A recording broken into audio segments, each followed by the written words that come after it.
ਹਾਂਜੀ, ਰੱਬ ਸੋਹਣੇ ਦੀਆਂ ਸੋਹਣੀਆਂ ਮਿੱਠੀਆਂ ਤੇ ਪਿਆਰੀਆਂ ਗੱਲਾਂ ਲੈ ਕੇ ਤੁਹਾਡਾ ਆਪਣਾ ਭਾਜੀ ਸੈਮਸਨ ਜਾਵੇਦ ਤੇ ਬ੍ਰਦਰ ਇਮੈਨੂਅਲ ਤੁਹਾਡੀ ਖਿਦਮਤ 'ਚ ਹਾਜ਼ਰ ਹਾਂ। ਸਾਡੇ ਵੱਲੋਂ ਨਿੱਘਾ ਸਲਾਮ ਕਬੂਲ ਕਰੋ। ਉਮੀਦ ਹੈ ਕਿ ਤੁਸੀਂ ਇਹ ਪ੍ਰੋਗਰਾਮ ਵੇਖਦੇ ਹੋ ਔਰ ਇਹ ਪ੍ਰੋਗਰਾਮ ਤੁਹਾਡੇ ਲਈ ਬਰਕਤ ਦਾ ਬਾਇਸ ਬਣਦਾ। ਜ਼ਰੂਰ ਸਾਨੂੰ ਆਪਣੀ ਰਾਏ ਨਾਲ ਆਗਾਹ ਕਰਿਆ ਕਰੋ। ਸੋ ਅੱਜ ਦਾ ਪ੍ਰੋਗਰਾਮ ਜਿਹੜਾ ਉਹ ਖਾਸ ਤੌਰ ਤੇ ਅਸੀਂ ਫਾਦਰਸ ਡੇ ਦੇ ਹਵਾਲੇ ਨਾਲ ਅਸੀਂ ਕਰਾਂਗੇ।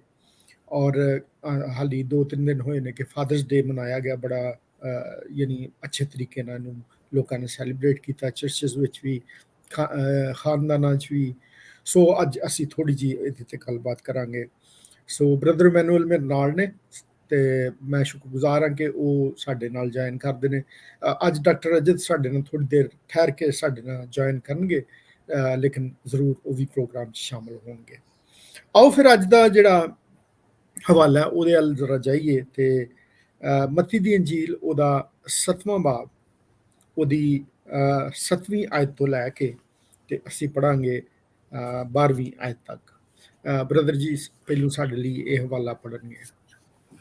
ਅਸੀਂ ਪਰਮੇਸ਼ਰ ਦੇ ਵਚਨ ਦੇ ਵਿੱਚੋਂ ਪੜਾਂਗੇ ਮੱਤੀ ਦੀ ਅੰਜੀਲ ਉਹਦਾ 7 ਬਾਬ 7 ਆਇਤ ਤੋਂ ਲੈ ਕੇ 12 ਆਇਤ ਤੱਕ। ਪਰਮੇਸ਼ਰ ਦੇ ਵਚਨ 'ਚ ਇਸ ਤਰ੍ਹਾਂ ਲਿਖਿਆ, ਮੰਗੋ ਤੇ ਤੁਹਾਨੂੰ ਦਿੱਤਾ ਜਾਵੇਗਾ, ਢੂੰਡੋ ਤੇ ਤੁਹਾਨੂੰ ਲੱਭੇਗਾ, ਖੜਕਾਓ ਤੇ ਤੁਹਾਡੇ ਲਈ ਖੋਲਿਆ ਜਾਵੇਗਾ, ਕਿਉਂਕਿ ਹਰ ਇੱਕ ਮੰਗਣ ਵਾਲਾ ਪਾ ਲੈਂਦਾ ਹੈ ਅਤੇ ਢੂੰਡਣ ਵਾਲੇ ਨੂੰ ਲੱਭਦਾ ਹੈ ਅਤੇ ਖੜਕਾਉਣ ਵਾਲੇ ਲਈ ਖੋਲਿਆ ਜਾਵੇਗਾ। ਜਾਂ ਤੁਹਾਡੇ ਵਿੱਚੋਂ ਕਿਹੜਾ ਮਨੁੱਖ ਹੈ ਕਿ ਜੇ ਉਸ ਦਾ ਪੁੱਤ ਉਸ ਤੋਂ ਰੋਟੀ ਮੰਗੇ ਤਾਂ ਉਹਨੂੰ ਪੱਥਰ ਦੇਵੇ, ਅਤੇ ਜੇ ਮੱਛੀ ਮੰਗੇ ਤਾਂ ਉਹਨੂੰ ਸੱਪ ਦੇਵੇ। ਸੋ ਜੇ ਤੁਸੀਂ ਬੁਰੇ ਹੋ ਕੇ ਆਪਣੇ ਬਾਲਕਾਂ ਨੂੰ ਚੰਗੀਆਂ ਦਾਤਾਂ ਦੇਣੀਆਂ ਜਾਣਦੇ ਹੋ ਤਾਂ ਕਿੰਨਾ ਵਧੀਕ ਤੁਹਾਡਾ ਸਵਰਗੀਏ ਪਿਤਾ ਆਪਣੇ ਮੰਗਣ ਵਾਲਿਆਂ ਨੂੰ ਚੰਗੀਆਂ ਵਸਤਾਂ ਦੇਵੇਗਾ। ਸੋ ਜੋ ਕੁਝ ਤੁਸੀਂ ਚਾਹੁੰਦੇ ਹੋ ਜੋ ਮਨੁੱਖ ਤੁਹਾਡੇ ਨਾਲ ਕਰਨ, ਤੁਸੀਂ ਵੀ ਉਹਨਾਂ ਨਾਲ ਉਵੇਂ ਹੀ ਕਰੋ, ਕਿਉਂ ਜੋ ਤ੍ਰੇਤ ਅਤੇ ਨਬੀਆਂ ਦਾ ਇਹੋ ਮਤਲਬ ਹੈ। ਖੁਦਾ ਦੇ ਪਾਕ ਕਲਾਮ ਤੇ ਪੜ੍ਹੇ ਤੇ ਸੁਣੇ ਜਾਣ ਤੇ ਬਰਕਤ ਹੋਵੇ। ਆਮੀਨ। ਆਮੀਨ। ਲਓ ਜੀ, ਹੁਣ ਅਸੀਂ ਲਹਿੰਦੇ ਪੰਜਾਬ ਵਾਲੀ ਪੰਜਾਬੀ 'ਚ ਪੜ੍ਹਾਂਗੇ। ਲਿਖਿਆ ਕਿ ਮੰਗੋ ਤੇ ਤੁਹਾਨੂੰ ਦਿੱਤਾ ਜਾਏਗਾ, ਲੱਭੋ ਤੇ ਮਿਲੇਗਾ, ਖੜਖੜਾਓ ਤੁਹਾਡੇ ਲਈ ਖੋਲਿਆ ਜਾਏਗਾ, ਕਿਉਂ ਜੋ ਹਰ ਇੱਕ ਮੰਗਣ ਵਾਲਾ ਪਾ ਲੈਂਦਾ ਹੈ ਤੇ ਲੱਭਣ ਵਾਲੇ ਨੂੰ ਲੱਭ ਪੈਂਦਾ ਹੈ ਤੇ ਖੜਕਾਉਣ ਵਾਲੇ ਨੂੰ ਲਈ ਖੋਲਿਆ ਜਾਏਗਾ। ਜਾਂ ਤੁਹਾਡੇ ਵਿੱਚੋਂ ਉਹ ਕਿਹੜਾ ਬੰਦਾ ਹੈ ਇਹ ਵੀ ਉਹਦਾ ਪੁੱਤਰ ਉਹਦੇ ਤੋਂ ਰੋਟੀ ਮੰਗੇ ਤੇ ਉਹਨੂੰ ਪੱਥਰ ਦੇਵੇ, ਜਾਂ ਜੇ ਮੱਛੀ ਮੰਗੇ ਉਹਨੂੰ ਸੱਪ ਦੇਵੇ।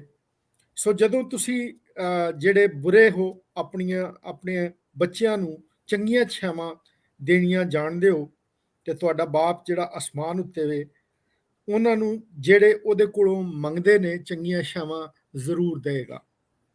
ਇਸ ਕਰਕੇ ਸਭੋ ਕੁਝ ਜੋ ਤੁਸੀਂ ਚਾਹੁੰਦੇ ਹੋ ਭਈ ਲੋਕ ਤੁਹਾਡੇ ਨਾਲ ਕਰਨ, ਉਹੀ ਉਹਨਾਂ ਨਾਲ ਤੁਸੀਂ ਵੀ ਕਰੋ, ਕਿਉਂ ਜੋ ਤ੍ਰੇਤ ਤੇ ਨਬੀਆਂ ਦੀ ਤਾਲੀਮ ਇਹੋ ਹੀ ਹੈ। ਖੁਦਾ ਦੇ ਪਾਕ ਕਲਾਮ ਦੇ ਪੜ੍ਹੇ ਤੇ ਸੁਣੇ ਜਾਣ ਤੇ ਉਹਦੀ ਬਰਕਤ ਹੋਵੇ। ਆਮੀਨ। ਆਮੀਨ।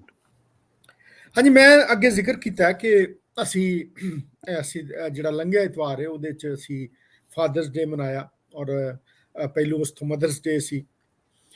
ਤੇ ਯਾਨੀ ਇਹ ਦਿਨ ਜਿਹੜੇ ਨੇ ਇਹ ਯਾਨੀ ਲੋਕੀ ਮਨਾਉਂਦੇ ਨੇ। ਕਈ ਲੋਕੀ ਸ਼ਾਇਦ ਕਹਿੰਦੇ ਨੇ ਕਿ ਨਹੀਂ, ਇਹਨਾਂ ਦਾ ਮਨਾਉਣਾ ਠੀਕ ਨਹੀਂ, ਕਿਉਂਕਿ ਹਰ ਦਿਨ ਜਿਹੜਾ ਉਹ ਸਾਨੂੰ ਆਪਣੇ ਮਾਂ ਤੇ ਬਾਪ ਦੀ ਇੱਜ਼ਤ ਕਰਨੀ ਚਾਹੀਦੀ ਹੈ। ਇਹ ਜ਼ਰੂਰੀ ਨਹੀਂ ਕਿ ਫਾਦਰਸ ਡੇ ਤੇ ਕੀਤਾ ਜਾਏ। ਹਾਂਜੀ ਡਾਕਟਰ ਸਾਹਿਬ, ਤੁਹਾਡਾ ਕੀ ਖਿਆਲ ਹੈ ਕਿ ਜ਼ਰੂਰੀ ਹੈ ਕਿ ਇੱਕ ਦਿਨ ਮਖਸੂਸ ਕੀਤਾ ਜਾਏ ਇਸ ਕੰਮ ਲਈ ਕਿ ਅਸੀਂ ਮਦਰਸ ਨੂੰ, ਫਾਦਰਸ ਨੂੰ, ਫਰੈਂਡਸ ਨੂੰ ਜਾਂ ਦੂਜਿਆਂ ਨੂੰ ਅਸੀਂ ਕਿਹਨੂੰ ਕਹਿੰਦੇ ਡੈਡੀਕੇਟ ਕਰੀਏ ਇੱਕ ਦਿਨ? ਕੀ ਖਿਆਲ ਹੈ ਤੁਹਾਡਾ? ਮੇਰੇ ਹਿਸਾਬ ਨਾਲ ਕੋਈ ਬੁਰੀ ਗੱਲ ਨਹੀਂ ਹੈ ਜੇ ਤੁਸੀਂ ਇੱਕ ਦਿਨ ਕੋਈ ਮੁਕਰਰ ਕੀਤਾ ਹੈ ਕਿਸੇ ਕੰਮ ਵਾਸਤੇ, ਕਿਉਂਕਿ ਜੇ ਅਸੀਂ ਆਪਣੇ ਚਰਚ ਵੀ ਦੇਖਦੇ ਹਾਂ ਤੇ ਅਸੀਂ ਐਜ਼ ਇੱਕ ਕਹਿੰਦੇ ਕਹੀਏ ਕਿ ਹਰ ਮਹੀਨੇ ਦੇ ਕੋਈ ਚਰਚਾਂ 'ਚ ਐਵਰੀ ਵੀਕ ਕਰਦੇ ਨੇ, ਸ਼ਾਇਰਾਬਾਨੀ ਕਈ ਵਨਸ ਮੰਥ ਕਰਦੇ ਨੇ, ਤੇ ਇੱਕ ਦਿਨ ਮੁਕਰਰ ਕੀਤਾ ਗਿਆ ਵਨਸ ਅ ਮੰਥ ਕਿ ਅਸੀਂ we will say thank and will go through the same ਜੋ ਵੀ ਆਪਾਂ ਆਪਣਾ ਸ਼ਾਇਰਾਬਾਨੀ ਦੇ ਪੂਰਾ ਜਿਹੜਾ ਯਾਦਗਾਰ ਦੇ ਵਿੱਚ ਹੈ ਨਾ, ਜੀ ਜੀ that is a day dedicated। ਤੇ ਹਮ, ਉਸੇ ਤਰ੍ਹਾਂ ਅਸੀਂ ਜੇ ਫਾਦਰਸ ਡੇ ਜਾਂ ਮਦਰਸ ਡੇ ਜਾਂ ਸਿਬਲਿੰਗ ਡੇ ਕੋਈ ਇੱਕ ਰੱਖਦੇ ਆ, ਤੇ ਇਟ ਕਾਈਂਡ ਆਫ ਰਿਮਾਈਂਡਰ ਹੈ ਸਾਨੂੰ ਕਿ ਅਸੀਂ ਇੱਕ ਆਹ ਵਾਲਾ ਦਿਨ ਇੱਕ ਕੱਢ ਕੇ ਆਪਣੀ ਜ਼ਿੰਦਗੀ ਦਾ। ਤੇ ਪਰ ਇਹ ਹੈ ਕਿ ਹੁਣ there could be reasons ਕਿ ਨਹੀਂ ਵੀ ਕਰਨਾ ਚਾਹੀਦਾ, ਜਿਹਨੂੰ ਨਹੀਂ ਅੱਛਾ ਲੱਗਦਾ, ਜੋ ਨਹੀਂ ਚਾਹੁੰਦਾ ਐਵਰੀ ਡੇ ਜੇ ਕਰ ਰਿਹਾ ਹੈ ਤੇ ਕੋਈ ਹਾਂਜੀ ਬਹੁਤ ਵਧੀਆ ਗੱਲ ਹੈ। ਔਰ ਜੇ ਕੋਈ ਵਿਚਾਰਾ ਨਹੀਂ ਕਰ ਪਾਉਂਦਾ ਐਵਰੀ ਡੇ, ਥੈਂਕ ਯੂ ਆਪਣੇ ਮਾਂ-ਬਾਪ ਦਾ ਜਾਂ ਪਿਓ ਦਾ, ਤੇ ਦੈਨ ਦੇ ਫਾਈਂਡ ਅ ਡੇ, ਤਾਂ ਦੈਟ ਇਜ਼ ਫਾਈਨ। ਮੇਰੇ ਹਿਸਾਬ ਨਾਲ ਹਾਂਜੀ ਕੋਈ ਬੁਰੀ ਗੱਲ ਨਹੀਂ ਹੈ ਮੁਕਰਰ ਕੀਟ ਕਰਨਾ, ਚੰਗੀ ਬਹੁਤ ਅੱਛੀ ਅੱਛੀ ਅੱਛੀ ਬਹੁਤ ਅੱਛੀ ਚੀਜ਼ ਹੈ। ਹਾਂਜੀ ਜੀ ਬ੍ਰਦਰ ਜੀ, ਤੁਹਾਡਾ ਕੀ ਖਿਆਲ ਹੈ ਇਹਦੇ ਬਾਰੇ ਚ ਕਿ ਇਹ ਡੈਡੀਕੇਟ ਕਰਨਾ ਚਾਹੀਦਾ ਇੱਕ ਦਿਨ ਕਿਸੇ ਸ਼ੈ ਲਈ? ਇਹ ਬਹੁਤ ਅੱਛਾ ਹੈ ਜੀ, ਜਦੋਂ ਇੱਕ ਪਾਰਟਿਕੂਲਰ ਡੇ ਜਿਹੜਾ ਹੈ ਡੈਡੀਕੇਟ ਕੀਤਾ ਜਾਂਦਾ ਹੈ ਕਿਸੇ ਵੀ ਕੰਮ ਦੇ ਵਾਸਤੇ, ਤੇ ਉਹ ਚੰਗੀ ਗੱਲ ਹੈਗੀ ਹੈ। ਜਿੱਦਾਂ ਹਮ, ਡਾਕਟਰ ਸਾਹਿਬ ਨੇ ਕਿਹਾ, ਉਹ ਇਹ ਬਿਲਕੁਲ ਅੱਛਾ ਹੈ ਕਿ ਸਾਨੂੰ ਹਰ ਦਿਨ ਜਦੋਂ ਸਾਨੂੰ ਜੀਵਨ ਮਿਲਦਾ ਹੈ, ਉਸ ਪਰਮੇਸ਼ਵਰ ਦਾ ਸਭ ਤੋਂ ਪਹਿਲਾਂ ਧੰਨਵਾਦ ਕਰਨਾ ਹੈ, ਜੀ ਤੇ ਫਿਰ ਅਸੀਂ ਆਪਣੇ ਮਾਂ-ਬਾਪ ਨੂੰ ਵੀ ਆਨਰ ਦੇਣਾ ਹੈ, ਤੇ ਜੋ ਵੀ ਸਾਡੇ ਅਜ਼ੀਜ਼ ਨੇ ਜਿਨ੍ਹਾਂ ਨੇ ਸਾਡੇ ਲਈ ਕੁਝ ਕੀਤਾ ਹੈ ਜਾਂ ਕਰ ਰਹੇ ਨੇ ਜਾਂ ਕਰਨਗੇ, ਉਹਨਾਂ ਨੂੰ ਵੀ ਅਸੀਂ ਯਾਦ ਕਰਨਾ ਹੈ। ਤਾਂ ਇਹ ਹਮ, ਅੱਛੀ ਗੱਲ ਹੈ ਕਿ ਕੋਈ ਦਿਨ ਜਿਹੜਾ ਹੈ ਮਖਸੂਸ ਕਰ ਦਿੱਤਾ ਜਾਂਦਾ ਹੈ ਕਿਸੇ ਪਾਰਟਿਕੂਲਰ ਚੀਜ਼ ਦੇ ਵਾਸਤੇ, ਤੇ ਉਹ ਅੱਛੀ ਗੱਲ ਹੈਗੀ ਹੈ। ਜੀ ਜੀ ਬਹੁਤ ਅੱਛੀ, ਥੈਂਕ ਯੂ ਜੀ, ਥੈਂਕ ਯੂ ਮੈਂ ਤੁਹਾਡੇ ਖਿਆਲ ਦੇ ਲਈ। ਡਾਕਟਰ ਸਾਹਿਬ, ਅਸੀਂ ਜਿਹੜਾ ਹਵਾਲਾ ਪੜਿਆ ਉਹ ਮੱਤੀ ਦੀ ਇੰਜੀਲ ਉਹਦਾ 7ਵਾਂ ਬਾਬ ਉਹਦੀ 7ਵੀਂ ਆਇਤ ਤੋਂ ਕਿਹਨੂੰ ਕਹਿੰਦੇ ਨੇ 12ਵੀਂ ਆਇਤ ਤੱਕ ਅਸੀਂ ਪੜਿਆ। ਤੇ ਇਹਦੇ ਵਿੱਚ ਪਹਿਲੂ ਤੇ ਜ਼ਿਕਰ ਹੈ ਕਿ ਮੰਗੋ ਤੇ ਤੁਹਾਨੂੰ ਦਿੱਤਾ ਜਾਏਗਾ, ਢੂੰਡੋ ਤੇ ਪਾਓਗੇ, ਖੜਖੜਾਓ ਤੇ ਤੁਹਾਡੇ ਵਾਸਤੇ ਖੋਲ੍ਹਿਆ ਜਾਏਗਾ।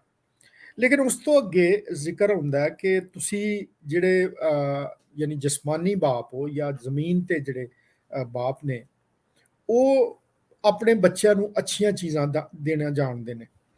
ਮੈਂ ਇਸ ਇਤਵਾਰ ਨੂੰ ਵੀ ਜ਼ਿਕਰ ਕਰ ਰਿਹਾ ਸਾਂ ਕਿ ਖੁਦਾ ਦੇ ਕੁਝ ਐਟਰੀਬਿਊਟਸ ਜਾਂ ਜਿਹਨੂੰ ਖਸੂਸੀਆਤ ਕਹਿੰਦੇ ਨੇ, ਜਾਂ ਉਹਦੀ ਜ਼ਾਤ ਦੇ ਵਿੱਚ ਕੁਝ ਗੱਲਾਂ ਐਸੀਆਂ ਨੇ ਜਿਹੜੀਆਂ ਬੜੀਆਂ ਖਾਸ ਨੇ।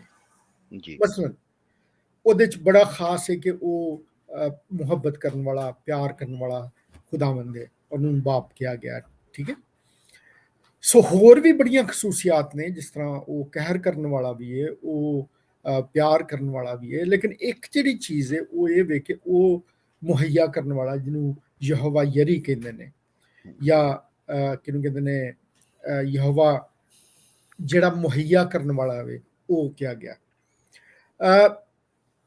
ਦੂਸਰੀ ਗੱਲ ਇਹ ਵੇ ਕਿ ਜਦੋਂ ਅਸੀਂ ਉਹਨੂੰ ਐਜ਼ ਅ ਪ੍ਰੋਵਾਈਡਰ ਜਾਂ ਮੁਹੱਈਆ ਕਰਨ ਵਾਲਾ ਅਸੀਂ ਸਮਝਦੇ ਹਾਂ, ਤੇ ਲਿਖਿਆ ਕਿ ਜੇ ਅਸੀਂ ਜਿਸਮਾਨੀ ਬਾਪ ਹੋ ਕੇ ਉਹਨੂੰ ਆਪਣੇ ਬੱਚਿਆਂ ਨੂੰ ਕਿਹਨੂੰ ਕਹਿੰਦੇ ਨੇ ਚੰਗੀਆਂ ਚੀਜ਼ਾਂ ਦੇਣਾ ਜਾਣਦੇ ਆ, ਤਾਂ ਸਾਡਾ ਬਾਪ ਸਾਨੂੰ ਕਿਉਂ ਨਾ ਦੇਗਾ।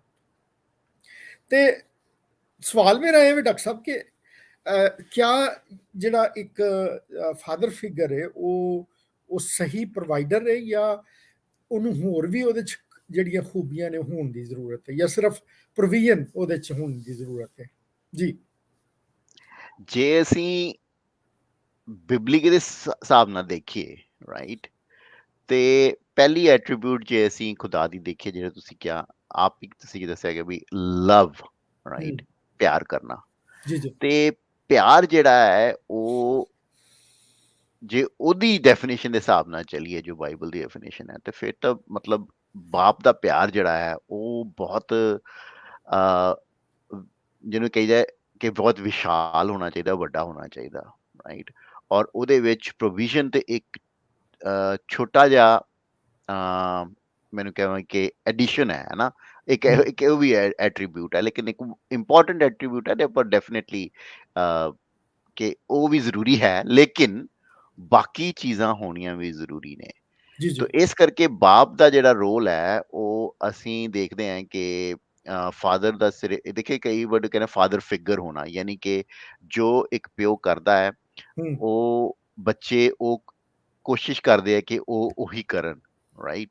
ਤੇ ਜੇ ਇੱਕ ਬਾਪ ਅੱਛੀ ਜ਼ਿੰਦਗੀ ਮਤਲਬ ਕਿ ਖੁਦਾ ਦੀ ਜ਼ਿੰਦਗੀ ਜੀਣਾ ਚਾਹੇਗਾ, ਤੇ ਫਿਰ ਬੱਚੇ will try to follow, right.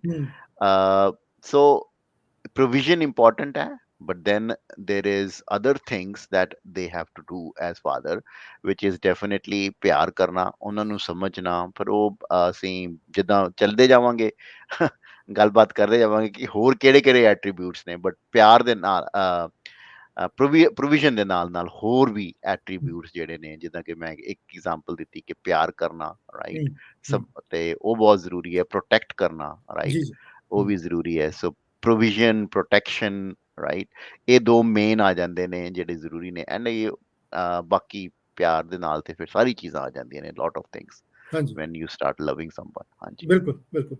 ਹਾਂਜੀ ਬ੍ਰਦਰ ਜੀ, ਜਿਹੜਾ ਪਿਆਰ ਕਰਨਾ ਇਹਦੇ ਚ ਯਾਨੀ ਜਿਸ ਤਰ੍ਹਾਂ ਡਾਕਟਰ ਸਾਹਿਬ ਨੇ ਕਿਹਾ ਕਿ ਸਿਰਫ ਇਹ ਨਹੀਂ ਕਿ ਚੀਜ਼ਾਂ ਪ੍ਰੋਵਾਈਡ ਕੀਤੀਆਂ ਜਾਣ, ਬਲਕਿ ਉਹਦੇ ਚ ਹੋਰ ਵੀ ਬਹੁਤ ਸਾਰੀਆਂ ਗੱਲਾਂ ਨੇ ਕਿ ਇੱਕ ਜਿਹੜਾ ਫਾਦਰ ਫਿਗਰ ਹੈ ਜਾਂ ਇੱਕ ਜਿਹੜਾ ਬਾਪ ਹੈ, ਉਹਦੇ ਚ ਹੋਰ ਵੀ ਕੁਆਲਿਟੀਜ਼ ਜਿਹੜੀਆਂ ਨੇ ਉਹ ਹੋਣ ਦੀ ਜ਼ਰੂਰਤ ਹੈ। ਸੋ ਤੁਹਾਡਾ ਕੀ ਖਿਆਲ ਹੈ ਕਿ ਕਿਹੜੀਆਂ ਕਿਹੜੀਆਂ ਹੋਰ ਕੁਆਲਿਟੀਆਂ ਜਿਹੜੀਆਂ ਨੇ ਉਹ ਇੱਕ ਬਾਪ ਦੇ ਫਿਗਰ ਚ ਹੋ ਸਕਦੀਆਂ ਨੇ? ਜੀ ਬ੍ਰਦਰ। ਡਾਕਟਰ ਸਾਹਿਬ ਨੇ ਬੜੀ ਬਰੀਫਲੀ ਜਿਹੜਾ ਹੈ ਉਹ ਇੰਡੀਕੇਟ ਕੀਤਾ ਕਿ ਕਿਹੜੀਆਂ ਕਿਹੜੀਆਂ ਚੀਜ਼ਾਂ ਦੇ ਵਿੱਚ ਜਿਹੜਾ ਹੈ ਇੱਕ ਸਿਰਫ ਪ੍ਰੋਵੀਜ਼ਨ ਨਹੀਂ ਹੈ, ਉਹਦੇ ਨਾਲ ਉਹ ਆਪਣੇ ਬੱਚਿਆਂ ਨੂੰ ਡਿਸਿਪਲਿਨ ਦੇ ਵਿੱਚ ਵੀ ਰੱਖਦਾ ਹੈ, ਉਹਨਾਂ ਨੂੰ ਪਿਆਰ ਵੀ ਕਰਦਾ ਹੈ। ਤੇ ਮੈਨੂੰ ਯਾਦ ਆ ਜਾਂਦਾ ਹੈ ਓਲਡ ਟੈਸਟਾਮੈਂਟ ਦੇ ਵਿੱਚ ਜੋਸ਼ੂਆ ਦੇ ਬਾਰੇ। ਜੀ ਜੀ। ਜੋਸ਼ੂਆ ਦਾ ਜਦੋਂ ਆਖਰੀ ਸੰਦੇਸ਼ ਜਿਹੜਾ ਸੀ ਉਹ ਦੇ ਰਿਹਾ ਸੀ ਇਜ਼ਰਾਈਲੀਆਂ ਨੂੰ, ਜਦੋਂ ਉਹਦਾ ਲਾਸਟ ਟਾਈਮ ਆ ਗਿਆ, ਖੁਦਾ ਉਹਨੂੰ ਆਪਣੇ ਕੋਲ ਬੁਲਾ ਰਿਹਾ ਸੀ ਵਾਪਸ, ਤੇ ਉਸ ਸਮੇਂ ਉਹਨੇ ਸਾਰਿਆਂ ਨੂੰ ਇਕੱਠੇ ਕਰਕੇ ਤੇ ਇੱਕ ਗੱਲ ਬੜੀ ਹੀ ਸਫਾਈ ਦੇ ਨਾਲ ਕਹੀ, ਮੈਂ ਤੇ ਮੇਰਾ ਘਰਾਣਾ, me and my house we will serve the Lord, ਅਸੀਂ ਪਰਮੇਸ਼ਵਰ ਦੀ ਜਿਹੜੀ ਆ ਉਹ ਸੇਵਾ ਕਰਾਂਗੇ। ਇੱਥੇ ਜਿਹੜਾ ਬੀਇੰਗ ਅ ਫਾਦਰਲੀ ਜਿਹੜੀ ਫਿਗਰ ਹੈਗੀ ਹੈ ਉਹ ਇੱਕ ਡੈਮੋਸਟ੍ਰੇਟ ਕਰ ਰਿਹਾ ਹੈ ਪੂਰੇ ਇਜ਼ਰਾਈਲੀਆਂ ਨੂੰ ਐਜ਼ ਏ ਬਾਪ, ਐਜ਼ ਏ ਲੀਡਰ, ਕਿ ਸਾਨੂੰ ਕਿਸ ਤਰ੍ਹਾਂ ਦੇ ਨਾਲ ਉਸ ਪਿਤਾ ਪਰਮੇਸ਼ਵਰ ਦੀ ਜਿਹੜੀ ਹੈ ਉਹ ਸੇਵਾ ਕਰਨੀ ਹੈ, ਅਸੀਂ ਕਿਸ ਤਰ੍ਹਾਂ ਦੇ ਨਾਲ ਪ੍ਰੇਅਰ ਕਰਨੀ ਹੈ, ਕਿਸ ਤਰ੍ਹਾਂ ਦੇ ਨਾਲ ਅਸੀਂ ਬਾਈਬਲ ਦੀ ਜਿਹੜੀ ਹੈ ਉਹ ਸਟੱਡੀ ਕਰਨੀ ਹੈ, ਕਿਸ ਤਰ੍ਹਾਂ ਦੇ ਨਾਲ ਅਸੀਂ ਫਾਸਟ ਕਰਨਾ ਹੈ, ਕਿਸ ਤਰ੍ਹਾਂ ਦੇ ਨਾਲ ਅਸੀਂ ਹਰ ਚੀਜ਼ ਦੇ ਵਿੱਚ ਜਿਹੜੀ ਆ ਉਹ ਸ਼ੇਅਰਿੰਗ ਕਰਨੀ ਹੈ, ਕਿਸ ਤਰ੍ਹਾਂ ਦੇ ਨਾਲ ਅਸੀਂ ਜੋ ਪਰਮੇਸ਼ਵਰ ਦੇ ਵਾਸਤੇ, ਜੇ ਪ੍ਰਭੂ ਨੇ ਸਾਨੂੰ ਬਲ ਦਿੱਤਾ ਹੈ ਕਮਾਉਣ ਦੇ ਵਾਸਤੇ ਜਾਂ ਫੀਲਡ ਦੇ ਵਿੱਚ ਵੀ ਕੰਮ ਕਰਨ ਦੇ ਵਾਸਤੇ, ਜੋ ਕੁਝ ਸਾਨੂੰ ਦਿੱਤਾ ਹੈ ਉਸ ਦੇ ਵਿੱਚੋਂ ਅਸੀਂ ਕਿਸ ਤਰ੍ਹਾਂ ਦੇ ਨਾਲ ਦੇਣਾ ਹੈ ਵਾਪਸ। ਇਹ ਸਾਰੀਆਂ ਚੀਜ਼ਾਂ ਜਿਹੜੀਆਂ ਨੇ, ਇਹ ਬੀਇੰਗ ਏ ਫਾਦਰਲੀ ਫਿਗਰ ਜਿਹੜਾ ਹੈ ਉਹ ਆਪਣੇ ਪਰਿਵਾਰ ਦੇ ਵਿੱਚ ਆਪਣੇ ਬੱਚਿਆਂ ਦੇ ਨਾਲ ਜਦੋਂ ਉਹ ਸ਼ੇਅਰ ਕਰਦਾ ਹੈ, ਉਹਨਾਂ ਨਾਲ ਵੰਡਦਾ ਹੈ, ਤੇ ਇੱਕ ਬਹੁਤ ਵੱਡਾ ਇੰਪੈਕਟ ਜਿਹੜਾ ਹੈ ਬੱਚਿਆਂ ਦੇ ਜੀਵਨ ਦੇ ਵਿੱਚ ਜਿਹੜਾ ਹੈ ਉਹ ਪੈਂਦਾ ਹੈਗਾ। ਜੀ ਜੀ, ਬਹੁਤ ਸ਼ੁਕਰੀਆ ਜੀ। ਹਾਂਜੀ, ਮੈਂ ਜ਼ਿਕਰ ਕਰ ਰਿਹਾ ਸਾਂ ਸੰਡੇ ਨੂੰ ਵੀ ਕਿ ਖੁਦਾ ਨੂੰ ਮੁਹੱਈਆ ਕਰਨ ਵਾਲਾ ਜਾਂ ਜਿਹਨੂੰ ਯਹੋਵਾ ਯਰੀ ਕਹਿੰਦੇ ਨੇ, ਉਹ ਕਿਹੜੇ ਮੁਕਾਮ ਤੇ ਇਹ ਨਾਂ ਦਿੱਤਾ ਗਿਆ। ਤੇ ਤੁਹਾਨੂੰ ਸਾਰਿਆਂ ਨੂੰ ਯਾਦ ਹੋਏਗਾ ਕਿ ਜਦੋਂ ਇਬਰਾਹਿਮ ਆਪਣੇ ਬੇਟੇ ਦੀ ਕੁਰਬਾਨੀ ਲਈ ਜਾਂਦਾ ਤੇ ਬੇਟਾ ਬਾਰ-ਬਾਰ ਪੁੱਛਦਾ ਕਿ ਵੀ ਅੱਗ ਵੀ ਹੈ, ਲੱਕੜੀਆਂ ਵੀ ਹੈ, ਛੁਰੀ ਵੀ ਹੈ, ਤੂੰ ਸਾਰਾ ਕੁਝ ਹੈ, ਤੇ ਜਿਹੜਾ ਬਰਰਾ ਸੀ ਕਿਹਨੂੰ ਕਹਿੰਦੇ ਕੁਰਬਾਨੀ ਦੇਣੀ, ਉਹ ਕਿੱਥੇ ਵੇ? ਸੋ ਉਹ ਕਹਿੰਦਾ ਕਿ ਉਹ ਬਾਰ-ਬਾਰ ਇਹ ਕਹਿੰਦਾ ਕਿ ਖੁਦਾ ਮੁਹੱਈਆ ਕਰੇਗਾ, ਠੀਕ ਹੈ। ਲੇਕਿਨ ਜਦੋਂ ਐਂਡ ਹੁੰਦਾ ਹੈ ਜਾਂ ਉਹਦੀ ਕੁਰਬਾਨੀ ਉਹ ਕਰਨ ਲੱਗਾ ਹੈ ਤੇ ਕੀ ਹੁੰਦਾ ਕਿ ਯਾਨੀ ਉਹਨੂੰ ਉਹ ਲਟਾ ਦਿੰਦਾ ਉਹਦੇ ਉੱਤੇ ਤੇ ਛੁਰੀ ਫੜ ਲੈਂਦਾ ਹੱਥ 'ਚ ਔਰ ਬਿਲਕੁਲ ਤਿਆਰ ਹੈ ਕਿ ਉਹ ਕਰਦਾ, ਤੇ ਉੱਤੋਂ ਆਵਾਜ਼ ਆਈ ਕਿ ਨਹੀਂ, ਇਹ ਆਪਣੇ ਹੱਥ ਨੂੰ ਰੋਕ ਲੈ, ਕਿਉਂਕਿ ਮੈਂ ਨਹੀਂ ਚਾਹੁੰਦਾ ਕਿ ਇਹ ਕੁਰਬਾਨੀ ਦਿੱਤੀ ਜਾਏ। ਤੇ ਉਹਨੇ ਵੇਖਿਆ ਕਿ ਮੇਂਢਾ ਇੱਕ ਸੀ ਉੱਥੇ ਸਾਹਮਣੇ ਜਿਹੜਾ ਝਾੜੀਆਂ 'ਚ ਫਸਿਆ ਸੀ, ਤੇ ਉੱਥੇ ਹੀ ਕਿਹਨੂੰ ਕਹਿੰਦੇ ਨੇ ਕਿ ਇਬਰਾਹਿਮ ਨੇ ਕਿਹਾ ਕਿ ਯਹੋਵਾ ਯਰੀ ਹੈ, ਯਾਨੀ ਯਹੋਵਾ ਮੁਹੱਈਆ ਕਰਨ ਵਾਲਾ ਹੈ। ਸੋ ਅੱਜ ਦਾ ਜਿਹੜਾ ਅਸੀਂ ਹਵਾਲਾ ਪੜ੍ਹਿਆ ਉਹਦੇ 'ਚ ਦੋ ਗੱਲਾਂ ਜ਼ਿਕਰ ਹੈ ਕਿ ਕੋਈ ਐਸਾ ਬਾਪ ਨਹੀਂ ਜਿਸਮਾਨੀ, ਉਹ ਕਿਹੜਾ ਬੰਦਾ ਹੈ ਵੀ ਉਹਦਾ ਪੁੱਤਰ ਉਹਦੇ ਤੋਂ ਰੋਟੀ ਮੰਗੇ ਤੇ ਉਹਨੂੰ ਪੱਥਰ ਦੇਵੇ, ਠੀਕ ਹੈ। ਫਿਰ ਅੱਗੇ ਲਿਖਿਆ ਕਿ ਯਾਨੀ ਮੱਛੀ ਮੰਗੇ ਉਹਨੂੰ ਸੱਪ ਦੇਵੇ, ਤੇ ਅੱਗੇ ਇੱਕ ਜਿਹੜਾ ਲੂਕਾ ਦੀ ਇੰਜੀਲ ਹੈ ਉਹਦੇ ਵਿੱਚ 12ਵੇਂ ਬਾਬ ਦੀ 11ਵੀਂ ਆਇਤ 'ਚ ਲਿਖਿਆ ਕਿ ਉਹ ਅੰਡਾ ਮੰਗੇ ਤੇ ਉਹਨੂੰ ਬਿੱਛੂ ਦੇਵੇ, ਠੀਕ ਹੈ। ਸੋ ਇਹ ਤਿੰਨ ਚੀਜ਼ਾਂ ਯਾਨੀ ਅਸੀਂ ਅਗਰ ਲੂਕਾ ਦੀ ਇੰਜੀਲ 'ਚ ਵੀ ਲਈਏ ਤੇ ਇਹ ਤਿੰਨ ਚੀਜ਼ਾਂ ਦਾ ਜ਼ਿਕਰ ਹੈ। ਡਾਕਟਰ ਸਾਹਿਬ, ਕਦੀ ਕੋਈ ਬੇਟਾ ਅਗਰ ਰੋਟੀ ਮੰਗਦਾ ਤਾਂ ਉਹਨੂੰ ਪੱਥਰ ਦੇ ਦਿੱਤਾ ਜਾਂਦਾ ਕਿ ਨਹੀਂ? ਦੇ ਸਕਦੇ ਹਾਂ ਅਸੀਂ? ਕਦੀ ਹੁੰਦਾ ਇਸ ਤਰ੍ਹਾਂ? ਦੇਖੋ ਜੀ, ਜਿਹੜੇ ਤੇ ਖੁਦਾ ਨੂੰ ਮੰਨਦੇ ਨੇ, ਰਾਈਟ, ਖੁਦਾ ਦੇ ਨਾਲ ਡਰਦੇ ਨੇ, ਖੁਦਾ ਤੋਂ, ਉਹਦੇ ਪਿਆਰ ਤੋਂ ਵੀ ਸੰਭਲਦੇ ਨੇ, ਉਹ ਤੇ ਨਹੀਂ ਕਰਦੇ। ਜੀ ਜੀ, ਠੀਕ ਹੈ, ਅਸੀਂ ਇਸ ਗੱਲ ਨੂੰ ਸੱਚਾਈ ਨੂੰ ਮੰਨ ਕੇ ਚੱਲੀਏ ਕਿ ਸਾਰੇ ਪਿਓ ਜਿਹੜੇ ਨੇ ਉਹ ਆਪਣੇ ਬੱਚਿਆਂ ਨੂੰ ਰੋਟੀ ਮੰਗੇ ਤੇ ਪੱਥਰ ਨਹੀਂ ਦਿੰਦੇ।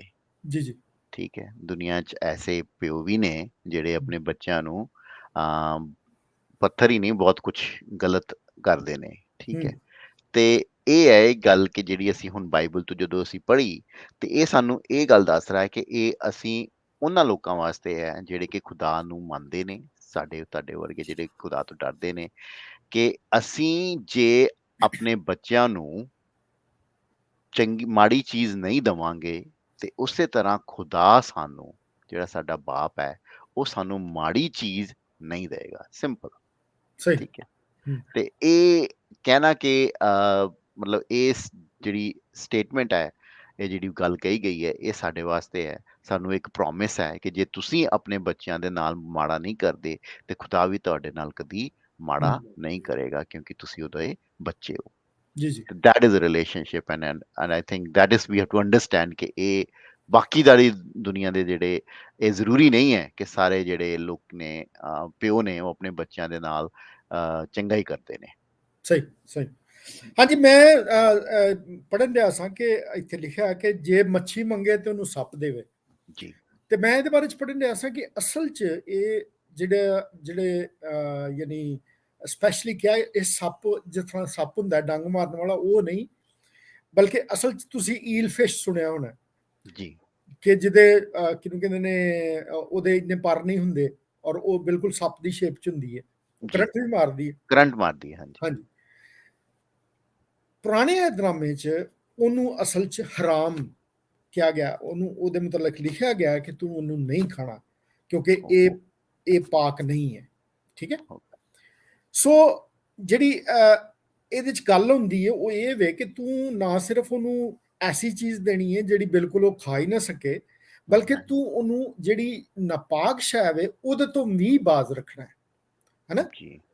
ਯਾਨੀ ਜਦੋਂ ਇਹ ਪੁਰਾਣੇ ਇਹਦਨਾਮੇ 'ਚ ਇਹਨੂੰ ਮਨਾ ਕੀਤਾ ਗਿਆ ਤੇ ਤੈਨੂੰ ਜ਼ਰੂਰਤ ਹੈ ਕਿ ਤੂੰ ਆਪਣੇ ਬਾਪ ਹੁੰਦਿਆਂ ਤੂੰ ਉਹਨਾਂ ਚੀਜ਼ਾਂ ਨੂੰ ਜਿਹੜੀਆਂ ਨਾਪਾਕ ਨੇ ਉਹਨਾਂ ਨੂੰ ਵੀ ਆਪਣੇ ਬੱਚਿਆਂ ਨੂੰ ਨਹੀਂ ਖਵਾਉਣਾ।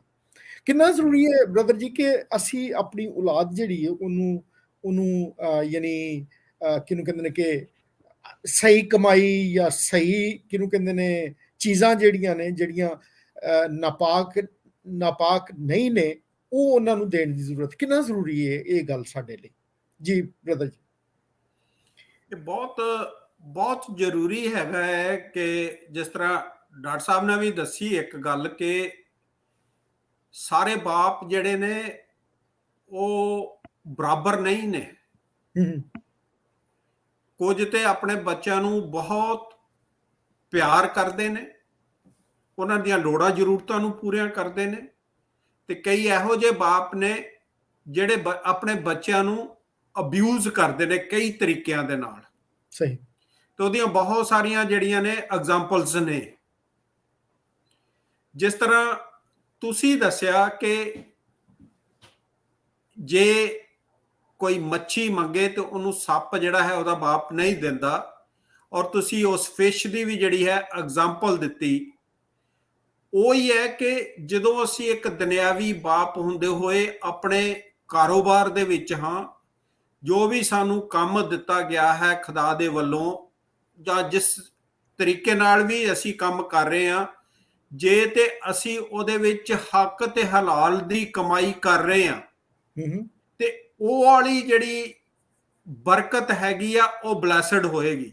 ਜੀ ਜੀ। ਤੇ ਅੱਜ ਬਹੁਤ ਸਾਰੇ ਲੋਕ ਨੇ ਜਿਹੜੇ 2 ਨੰਬਰ ਦੇ ਵੀ ਕੰਮ ਕਰਦੇ ਨੇ, ਬਰਾਈਬ ਵੀ ਲੈਂਦੇ ਨੇ, ਤੇ ਉਹ ਜਿਹੜਾ ਚੀਜ਼ਾਂ ਜਦੋਂ ਘਰ ਦੇ ਵਿੱਚ ਆਉਂਦੀਆਂ ਨੇ, ਉਹ ਚੀਜ਼ਾਂ ਜਿਹੜੀਆਂ ਨੇ ਇੱਕ ਕਰਸ ਦਾ ਜਿਹੜਾ ਕਾਰਨ ਜਿਹੜਾ ਨੇ ਉਹ ਬਣ ਜਾਂਦੀਆਂ ਨੇ। ਸਹੀ। ਤੇ ਇਸੇ ਕਰਕੇ ਸਾਨੂੰ ਬੜੇ ਹੀ ਬੀਇੰਗ ਅ ਫਾਦਰ ਫਿਗਰ ਜੋ ਵੀ ਸਾਨੂੰ ਕੰਮ ਮਿਲਿਆ ਹੈ ਉਹਨੂੰ ਬੜੀ ਦਿਆਨਤਦਾਰੀ ਦੇ ਨਾਲ ਅਸੀਂ ਕਰਨਾ ਹੈ। ਜਦੋਂ ਅਸੀਂ ਦਿਆਨਤਦਾਰੀ ਨਾਲ ਕਰਾਂਗੇ ਤੇ ਉਹ ਜਿਹੜੀ ਕਮਾਈ ਹੋਏਗੀ ਉਹ ਬਲੈਸਡ ਹੋਏਗੀ, ਔਰ ਉਸ ਕਮਾਈ ਦੇ ਦੁਆਰਾ ਜੋ ਕੁਝ ਵੀ ਅਸੀਂ ਘਰ ਦੇ ਵਿੱਚ ਲੈ ਕੇ ਆਉਂਦੇ ਹਾਂ, ਖਾਣ ਪੀਣ ਲਈ, ਪਹਿਨਣ ਲਈ ਜਾਂ ਰਹਿਣ ਲਈ ਬੱਚਿਆਂ ਨੂੰ ਦਿੰਦੇ ਹਾਂ, ਉਹ ਜਿਹੜਾ ਹੈ ਉਹ ਬਲੈਸਡ ਹੋ ਜਾਏਗਾ। ਸਹੀ। ਅਦਰਵਾਈਜ਼ ਅਸੀਂ ਬੜੀਆਂ ਐਗਜ਼ਾਮਪਲਾਂ ਦੇਖੀਆਂ ਨੇ ਦੁਨੀਆ ਦੇ ਵਿੱਚ ਕਿ ਜਿਹੜੀ 2 ਨੰਬਰ ਦੀ ਕਮਾਈ ਹੈ ਉਹ ਸ਼ੁਰੂ ਦੇ ਵਿੱਚ ਤੇ ਬੜੀ ਚੰਗੀ ਲੱਗਦੀ ਆ ਕਿ ਸਾਡਾ ਬੈਲੈਂਸ ਜਿਹੜਾ ਅੱਛਾ ਵਾਲਾ ਬਣ ਗਿਆ ਹੈ, ਬੈਂਕ ਬੈਲੈਂਸ ਹੋ ਗਿਆ, ਅਸੀਂ ਪ੍ਰਾਪਰਟੀ ਕੁਝ ਖਰੀਦ ਲਈ, ਅਸੀਂ ਕੁਝ ਕਰ ਲਿਆ, ਪਰ ਲੇਟਰ ਔਨ ਜੇ ਉਹਦੇ ਅਸੀਂ ਰਿਜ਼ਲਟ ਦੇਖਦੇ ਹਾਂ, ਜੇ ਬੱਚੇ ਹੀ ਵਿਗੜ ਗਏ, ਬੱਚੇ ਗਲਤ ਰਾਹਾਂ ਦੇ ਵਿੱਚ ਚਲੇ ਗਏ ਜੀ, ਨਸ਼ਿਆਂ ਦੇ ਵਿੱਚ ਪੈ ਗਏ ਤੇ ਉਹਨਾਂ ਦੀ ਜ਼ਿੰਦਗੀ ਖਰਾਬ ਹੋ ਗਈ, ਤੇ ਇਹੋ ਜਿਹੀ ਕਮਾਈ ਦਾ ਕੀ ਫਾਇਦਾ। ਇਸ ਕਰਕੇ ਖੁਦਾ ਕੋਲ ਡਰਦੇ ਹੋਏ ਜੋ ਕੁਝ ਉਸਨੇ ਸਾਨੂੰ ਦਿੱਤਾ ਹੈ ਉਸ ਦੇ ਉੱਤੇ ਸੰਤੁਸ਼ਟੀ ਕਰਕੇ, ਉਹਦੇ ਉੱਤੇ ਦੁਆ ਕਰਕੇ, ਜਦੋਂ ਅਸੀਂ ਉਹ ਚੀਜ਼ਾਂ ਘਰ ਦੇ ਵਿੱਚ ਲੈ ਕੇ ਆਉਂਦੇ ਆ ਫਿਰ ਉਹ ਖਾਣੇ ਦੇ ਉੱਤੇ ਦੁਆ ਕਰਦੇ ਆ ਤਾਂ ਉਹ ਬੜੀ ਬਲੈਸਡ ਹੋਏਗੀ। ਬਹੁਤ ਅੱਛਾ, ਬਹੁਤ ਅੱਛਾ, ਥੈਂਕ ਯੂ ਜੀ, ਬਹੁਤ ਸ਼ੁਕਰੀਆ। ਹਾਂਜੀ ਡਾਕਟਰ ਸਾਹਿਬ, ਕਲਾਮ ਦੇ ਵਿੱਚ ਲਿਖਿਆ ਖੁਦਾਵੰਦ ਯਿਸੂ ਨੇ ਕਿਹਾ ਕਿ ਜਿਹਨੇ ਮੈਨੂੰ ਵੇਖਿਆ ਉਹਨੇ ਬਾਪ ਨੂੰ ਵੇਖਿਆ। ਕੀ ਤੁਹਾਡਾ ਖਿਆਲ ਹੈ ਕਿ ਕਿੰਨਾ ਕੁ ਬੱਚੇ ਜਿਹੜੇ ਨੇ ਉਹ ਆਪਣੇ ਬਾਪ ਜਾਂ ਆਪਣੀ ਮਾਂ ਨੂੰ, ਮੈਂ ਉਹਨੂੰ ਮਾਂ ਨੂੰ ਵੀ ਸ਼ਾਮਲ ਕਰਾਂਗਾ, ਕਿੰਨਾ ਕੁ ਉਹ ਫਾਲੋ ਕਰਦੇ ਨੇ ਜਾਂ ਕਿੰਨਾ ਕੁ ਉਹਦਾ ਅਸਰ ਜਿਹੜਾ ਉਹ ਸਾਡੇ ਬੱਚਿਆਂ 'ਚ ਨਜ਼ਰ ਆਉਂਦਾ? ਤੁਸੀਂ ਇਹਦੇ ਬਾਰੇ 'ਚ ਕੀ ਤੁਹਾਡਾ ਖਿਆਲ ਹੈ? ਮੈਂ ਤੇ ਇਹ ਗੱਲ ਮੰਨ ਕੇ ਚੱਲਦਾ ਕਿ ਬੱਚੇ ਉਹ ਕਰਦੇ ਨੇ ਜੋ ਤੁਸੀਂ ਕਰਦੇ ਹੋ, ਬੱਚੇ ਉਹ ਨਹੀਂ ਕਰਦੇ ਜੋ ਤੁਸੀਂ ਕਹਿੰਦੇ ਹੋ। ਅੱਛਾ, ਸਹੀ। ਉਹ ਕਦੀ ਵੀ ਨਹੀਂ ਉਹ ਕਰਦੇ ਜੋ ਤੁਸੀਂ ਕਹਿੰਦੇ ਹੋ, ਕਿਉਂਕਿ ਉਹਨਾਂ ਵਾਸਤੇ ਤੁਹਾਡੇ ਕਹੇ ਹੋਏ ਜਿਹੜੇ ਲਫ਼ਜ਼ ਨੇ, ਸਪੈਸ਼ਲੀ ਜਦੋਂ ਟੀਨੇਜ ਲਾਈਫ ਆ ਜਾਂਦੀ ਹੈ, ਜਦੋਂ ਬੱਚੇ ਹੁੰਦੇ ਛੋਟੇ, ਉਦੋਂ ਉਹ ਤੁਹਾਡੀ ਗੱਲ ਮੰਨਦੇ ਨੇ, ਸੁਣ ਲੈਂਦੇ ਨੇ। ਜਿੱਦਾਂ ਜਿੱਦਾਂ ਉਹ ਵੱਡੇ ਹੋ ਜਾਂਦੇ ਨੇ, ਉਹਨਾਂ ਦੀ ਖੁਦਾ ਨੇ ਕਿਹਾ ਹੈ ਕਿ they have the right to question, ਔਰ ਉਹ ਕੁਐਸਚਨ ਕਰਦੇ ਨੇ, ਤੁਹਾਡਾ ਲਾਈਫ ਸਟਾਈਲ ਕੁਐਸਚਨ ਕਰਦੇ ਨੇ, ਤੁਹਾਡੀ ਫੇਥ ਨੂੰ ਕੁਐਸਚਨ ਕਰਦੇ ਨੇ, ਰਾਈਟ? ਤੇ ਬੱਚੇ ਉਹ ਨਹੀਂ ਕਰਦੇ ਜੋ ਤੁਸੀਂ ਕਹਿੰਦੇ ਹੋ ਉਹਨਾਂ ਨੂੰ, ਉਹ ਹਮੇਸ਼ਾ ਉਹ ਕਰਦੇ ਨੇ ਜੋ ਤੁਸੀਂ ਕਰਦੇ ਹੋ। ਸਹੀ। ਉਹ ਦੇਖਦੇ ਨੇ ਕਿ ਸਾਡੇ ਮਾਂ-ਪਿਓ ਜਿਹੜੇ ਨੇ ਉਹ ਕੀ ਕਰ ਰਹੇ ਨੇ, ਰਾਈਟ? ਕਿੱਦਾਂ ਦੀ ਜ਼ਿੰਦਗੀ ਜੀ ਰਹੇ ਨੇ। ਔਰ ਰਿਐਲਿਟੀ ਇਹ ਆ, ਕੋਈ ਮੰਨੇ ਚਾਹੇ ਨਾ ਮੰਨੇ, ਕੋਈ ਬੱਚਾ ਮੂੰਹ ਤੇ ਕਹਿ ਦਿੰਦਾ ਹੈ ਕਿ ਤੂੰ ਗਲਤ ਹੈ ਆਪਣੇ ਪਿਓ ਨੂੰ ਜਾਂ ਮਾਂ ਨੂੰ, ਰਾਈਟ? ਔਰ ਕਈ ਬੱਚੇ ਜਿਹੜੇ ਨੇ ਉਹ ਕਹਿੰਦੇ ਨਹੀਂ, ਲੇਕਿਨ ਉਹ ਚੁੱਪ ਕਰਕੇ ਕਹਿੰਦੇ ਕਿ ਵੀ ਤੂੰ ਜੋ ਮਰਜ਼ੀ ਕਹੀ ਜਾ, ਮੈਂ ਕਰਨਾ ਉਹੀ ਹੈ ਜੋ ਮੈਂ ਕਰਨਾ ਹੈ, ਠੀਕ ਹੈ? ਤੇ ਇਹ ਉਹ ਇਸੇ ਕਰਕੇ ਉਹ ਪੈਰਾਬਲ ਬੜਾ ਵਧੀਆ ਹੈ, ਜਿਹੜਾ ਜੀਸਸ ਨੇ ਦਿੱਤਾ ਸੀਗਾ ਕਿ ਇੱਕ ਬੱਚੇ ਨੂੰ ਉਹਨਾਂ ਨੇ ਕਿਹਾ, ਇੱਕ ਪਿਓ ਨੇ ਇੱਕ ਲੜਕੇ ਨੂੰ ਕਿਹਾ ਕਿ ਵੀ ਤੂੰ ਜਾ ਕੇ ਮੇਰੇ ਖੇਤ ਤੱਕ ਕਰਨ ਵਾਲਾ ਹੈ, ਉਹ ਤੂੰ ਕੀ ਕਰ ਦਾਂਗਾ, ਠੀਕ ਹੈ? ਤੇ ਦੂਜੇ ਨੂੰ ਕਿਹਾ ਬਈ ਤੂੰ ਖੇਤ 'ਚ ਜਾ ਤੇ ਕੰਮ ਕਰਦੇ, ਉਹ ਕਹਿੰਦਾ ਮੈਂ ਨਹੀਂ ਕਰ ਸਕਦਾ, ਠੀਕ ਹੈ? ਤੇ ਜਿਹੜਾ ਪਹਿਲਾ ਵਾਲਾ ਸੀ ਉਹ ਗਿਆ ਨਹੀਂ, ਲੇਕਿਨ ਦੂਜੇ ਵਾਲੇ ਨੇ ਕਿਹਾ ਕਿ ਯਾਰ ਮੇਰੇ ਪਿਓ ਨੇ ਕਿਹਾ ਸੀ ਸਵੇਰੇ ਸਵੇਰੇ ਫਿਰ ਵਿਚਾਰੇ ਨੂੰ ਪੰਗਾ ਹੋਗਾ, ਮੈਂ ਹੀ ਚੱਲ ਜਾਣਾ, ਤੇ ਉਹ ਚਲਾ ਗਿਆ ਖੇਤ, ਤੇ ਉਹਨੇ ਹੈਲਪ ਕਰਤੀ ਆਪਣੇ ਪਿਓ ਦੀ, ਜੋ ਉਹਨੇ ਕੰਮ ਕਿਹਾ ਸੀ ਉਹਨੇ ਕਰਤਾ। ਤੇ ਇਹੀ ਸਵਾਲ ਫਿਰ ਅਸੀਂ ਆਪਣੇ ਆਪ ਨੂੰ ਪੁੱਛੀਏ ਤੇ ਆਪਣੇ ਬੱਚਿਆਂ ਨੂੰ ਪੁੱਛੀਏ ਕਿ ਅਸੀਂ ਉਹ ਕਰਦੇ ਹਾਂ ਜੋ ਅਸੀਂ ਦੇਖਦੇ ਹਾਂ, ਰਾਈਟ? ਉਸ ਬੱਚੇ ਦੇ ਖੁਦਾ ਨੇ ਕਿਹਾ ਵੀ ਕਿਹੜਾ ਬੱਚਾ ਹੁਣ ਫਰਮਾਨਦਾਰ ਹੈ ਇਹਨਾਂ ਚੋਂ, ਹੁਕਮ ਮੰਨਣ ਵਾਲਾ ਕਿਹੜਾ ਹੈ? Who is obedient? ਉਹ ਜਿਹੜਾ ਚਲਾ ਗਿਆ, ਉਹ ਨਹੀਂ ਜਿਹਨੇ ਕਿਹਾ ਕਿ ਮੈਂ ਨਹੀਂ ਮੈਂ ਜਾਵਾਂਗਾ ਤੇ ਗਿਆ ਨਹੀਂ ਗਿਆ। ਕਹਿਣ ਦਾ ਮਤਲਬ ਇਹ ਕਿ ਕੰਮ ਕੀ ਕੀਤਾ ਇਨ ਦੀ ਐਂਡ, ਠੀਕ ਹੈ? ਜੋ ਬੱਚਾ ਆਪਣੇ ਪਿਓ ਦੇ ਨਾਲ, ਜੇ ਮਾਂ ਪਿਓ ਦੇ ਨਾਲ ਥੋੜਾ ਬਹੁਤ ਆਰਗੂਮੈਂਟ ਵੀ ਕਰਦਾ ਹੈ, ਉਹਦੀ ਗੱਲ ਨੂੰ ਜ਼ਿਆਦਾਤਰ ਬੱਚਿਆਂ ਦੇ ਆਰਗੂਮੈਂਟ ਇਹ ਹੁੰਦਾ ਕਿ ਵੀ ਜੋ ਤੂੰ ਕਹਿ ਰਿਹਾ ਉਹ ਠੀਕ ਹੈ ਕਿ ਨਹੀਂ ਹੈ, ਰਾਈਟ? ਤੇ ਜੇ ਐਜ਼ ਪੇਰੈਂਟਸ ਸਾਡਾ ਇੱਕ ਐਸਾ ਰਿਲੇਸ਼ਨਸ਼ਿਪ ਹੋਵੇ ਕਿ ਅਸੀਂ ਉਹਨਾਂ ਨੂੰ ਸਮਝਾ ਸਕੀਏ ਕਿ ਜੋ ਅਸੀਂ ਕਹਿ ਰਹੇ ਹਾਂ ਕੀ ਹੈ, ਤੇ ਫਿਰ then they will do what is right and what you are telling them to do. But reality ਇਹ ਹੈ ਕਿ ਉਹ ਹਮੇਸ਼ਾ ਉਹੀ ਕਰਨਗੇ ਜੋ ਤੁਸੀਂ ਕਰਦੇ ਹੋ, ਉਹ ਨਹੀਂ ਕਰਦੇ ਜੋ ਤੁਸੀਂ ਕਹਿੰਦੇ ਹੋ, ਜਿੰਨਾ ਮਰਜ਼ੀ ਕਹੀ ਜਾਓ ਕਿਸੇ ਨੂੰ ਕਿ ਨਹੀਂ ਕਰਦੇ। ਸਹੀ ਸਹੀ, ਥੈਂਕ ਯੂ ਜੀ, ਥੈਂਕ ਯੂ। ਹਾਂਜੀ ਬ੍ਰਦਰ ਜੀ, ਗੱਲ ਆਉਣ ਲੱਗੀ ਹੈ ਕਿ ਨਾਫਰਮਾਨੀ ਬੱਚੇ ਵੀ ਕਰਦੇ ਨੇ, ਠੀਕ ਹੈ? ਇੱਕ ਫਾਦਰਲੀ ਫਿਗਰ ਹੁੰਦਿਆਂ ਅਗਰ ਇੱਕ ਬੱਚਾ ਨਾਫਰਮਾਨ ਹੈ ਜਾਂ ਉਹ ਰਾਹ ਤੋਂ ਭਟਕ ਗਿਆ, ਤੇ ਕਿਸ ਤਰ੍ਹਾਂ ਅਸੀਂ ਉਹਦੀ ਉਸ ਵਕਤ ਦੇ ਵਿੱਚ, ਕਿਉਂਕਿ ਇਹ ਲਾਜ਼ਮੀ ਗੱਲ ਹੈ ਕਿ ਜਦੋਂ ਕਿਹਨੂੰ ਕਹਿੰਦੇ ਨੇ ਬੱਚੇ ਜਿਸ ਜਵਾਨ ਹੁੰਦੇ ਨੇ ਉਹਨਾਂ ਦੀਆਂ ਆਦਤਾਂ ਬਦਲਦੀਆਂ ਨੇ, ਜਾਂ ਕਿਹਨੂੰ ਕਹਿੰਦੇ ਨੇ ਕਿ ਉਹ ਮੁਖਤਲਿਫ ਰਸਤਿਆਂ ਤੇ ਚੱਲਣਾ ਸ਼ੁਰੂ ਹੋ ਜਾਂਦੇ ਨੇ। ਤੇ ਕਿਸ ਤਰ੍ਹਾਂ ਇੱਕ ਬਾਪ ਜਿਹੜਾ ਉਹ ਆਪਣੇ ਬੱਚਿਆਂ ਨੂੰ ਉਹਨਾਂ ਦੀ ਉਹ ਗੱਲ ਦੇ ਵਿੱਚ ਹੈਲਪ ਕਰ ਸਕਦਾ। ਜੀ ਬ੍ਰਦਰ ਜੀ, ਮੈਂ ਤੁਹਾਡੇ ਕੋਲ ਪੁੱਛਣ ਡਿਆ। ਹਰ ਚੀਜ਼ ਜਿਹੜੀ ਹੈਗੀ ਆ, ਜਿੱਦਾਂ ਡਾਕਟਰ ਸਾਹਿਬ ਨੇ ਕਹੀ ਹੈਗੀ ਆ ਨਾ, ਕਿ ਕੁਝ ਬੱਚੇ ਜਿਹੜੇ ਨੇ ਉਹ ਕੁਐਸਚਨ ਕਰਦੇ, ਕੁਝ ਨਹੀਂ ਕਰਦੇ। ਸਾਨੂੰ ਜਿਹੜੀ ਹੈ ਹਰ ਗੱਲ ਜਿਹੜੀ ਆ ਉਹਨਾਂ ਦੇ ਉੱਤੇ ਥੋਪਣੀ ਨਹੀਂ ਚਾਹੀਦੀ ਹੈਗੀ। ਸਹੀ। ਤੇ ਦਾ ਬੈਸਟ ਥਿੰਗ ਇਹ ਹੈਗੀ ਆ ਕਿ ਉਹਨਾਂ ਨਾਲ ਬੈਠ ਕੇ ਕਾਉਂਸਲਿੰਗ ਕਰਨੀ ਜਿਹੜੀ ਆ ਉਹ ਬਹੁਤ ਜ਼ਰੂਰੀ ਹੈਗੀ ਆ। ਉਹਨਾਂ ਦੇ ਕੀ ਵਿਚਾਰ ਨੇ ਉਸ ਪ੍ਰਤੀ, ਜਿਹਦੇ ਤੋਂ ਉਹ ਘਰ ਤੋਂ ਬੇਮੁਖ ਹੋ ਗਏ ਨੇ ਜਾਂ ਗਲਤ ਰਾਹ ਦੇ ਉੱਤੇ ਚੱਲ ਗਏ ਨੇ, ਉਹ ਉਹਨਾਂ ਨਾਲ ਗੱਲ ਕਰਨੀ ਜਿਹੜੀ ਆ, ਦਿਲ ਖੋਲ੍ਹਣਾ, ਉਹਨਾਂ ਦੀ ਗੱਲ ਸੁਣਨੀ, ਉਹਨਾਂ ਨੂੰ ਸਮਾਂ ਦੇਣਾ, ਉਹ ਬਹੁਤ ਜ਼ਰੂਰੀ ਹੈਗਾ ਹੈ। ਔਰ ਸਭ ਤੋਂ ਬੈਸਟ ਜਿਹੜੀ ਇਹਦੇ ਵਿੱਚ ਹੋਰ ਚੀਜ਼ ਜਿਹੜੀ ਹੈਗੀ ਆ, ਉਸ ਬੱਚੇ ਦੇ ਵਾਸਤੇ ਦੁਆ ਕਰਨੀ ਜਿਹੜੀ ਹੈ, ਪ੍ਰੇਅਰ ਕਰਨੀ ਜਿਹੜੀ ਹੈ, ਉਹ ਬਹੁਤ ਜ਼ਰੂਰੀ ਹੈਗੀ ਹੈ। ਅਸੀਂ ਇੱਕ ਦੁਨਿਆਵੀ ਬਾਪ ਹੈਗੇ ਆ ਜੀ ਜੀ। ਇੱਕ ਸਾਡਾ ਸਵਰਗੀ ਬਾਪ ਹੈਗਾ, ਉਹ ਪਿਤਾ ਅੱਬਾ। ਰੋਮੀਆਂ 8 ਬਾਪ ਨੂੰ ਜਦੋਂ ਅਸੀਂ ਦੇਖਦੇ ਹਾਂ, ਉਹਦੀ 15 ਆਇਤ ਦੇ ਵਿੱਚ ਲਿਖਿਆ ਕਿ ਅਸੀਂ ਉਸ ਨੂੰ ਅੱਬਾ ਫਾਦਰ ਕਰਕੇ ਜਿਹੜਾ ਹੈ ਉਹ ਬੁਲਾਉਂਦੇ ਹੈਗੇ। ਸਹੀ। ਉਸ ਫਾਦਰ ਦੇ ਅੱਗੇ ਵੀ ਜਿਹਨੇ ਬਣਾਇਆ ਹੈਗਾ ਹੈ ਇਨਸਾਨ ਨੂੰ, ਉਹ ਜਿਹੜਾ ਹੈ ਉਹਦੇ ਵਿੱਚ ਇਹ ਪਾਵਰ ਹੈਗੀ ਆ ਉਹਨੂੰ ਟਰਾਂਸਫਾਰਮ ਕਰਨ ਦੀ। ਜੀ। ਅਸੀਂ ਉਹਨੂੰ ਬਾਈ ਫੋਰਸਲੀ ਜਿਹੜਾ ਹੈ ਚੇਂਜ ਨਹੀਂ ਕਰ ਸਕਦੇ। ਸਹੀ। ਪਰ ਜਦੋਂ ਅਸੀਂ ਉਹਨੂੰ ਸਮਾਂ ਦਾਂਗੇ, ਕੋਈ ਕਾਰਨ ਤੇ ਜ਼ਰੂਰ ਹੋਣਗੇ ਕਿ ਉਹ ਕਿਉਂ ਵਿਗੜਿਆ। ਸ਼ਾਇਦ ਅਸੀਂ ਉਹਨੂੰ ਟਾਈਮ ਨਹੀਂ ਦੇ ਰਹੇ ਤੇ ਉਹ ਗਲਤ ਸੰਗਤੀ ਦੇ ਵਿੱਚ ਚਲੇ ਗਿਆ।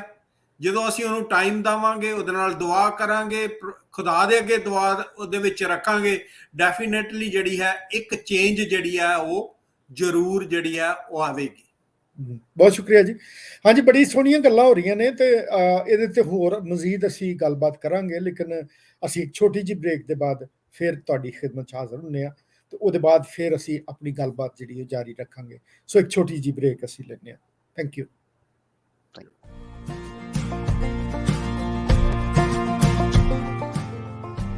ABN Global is excited to report our expansion into 8 regions.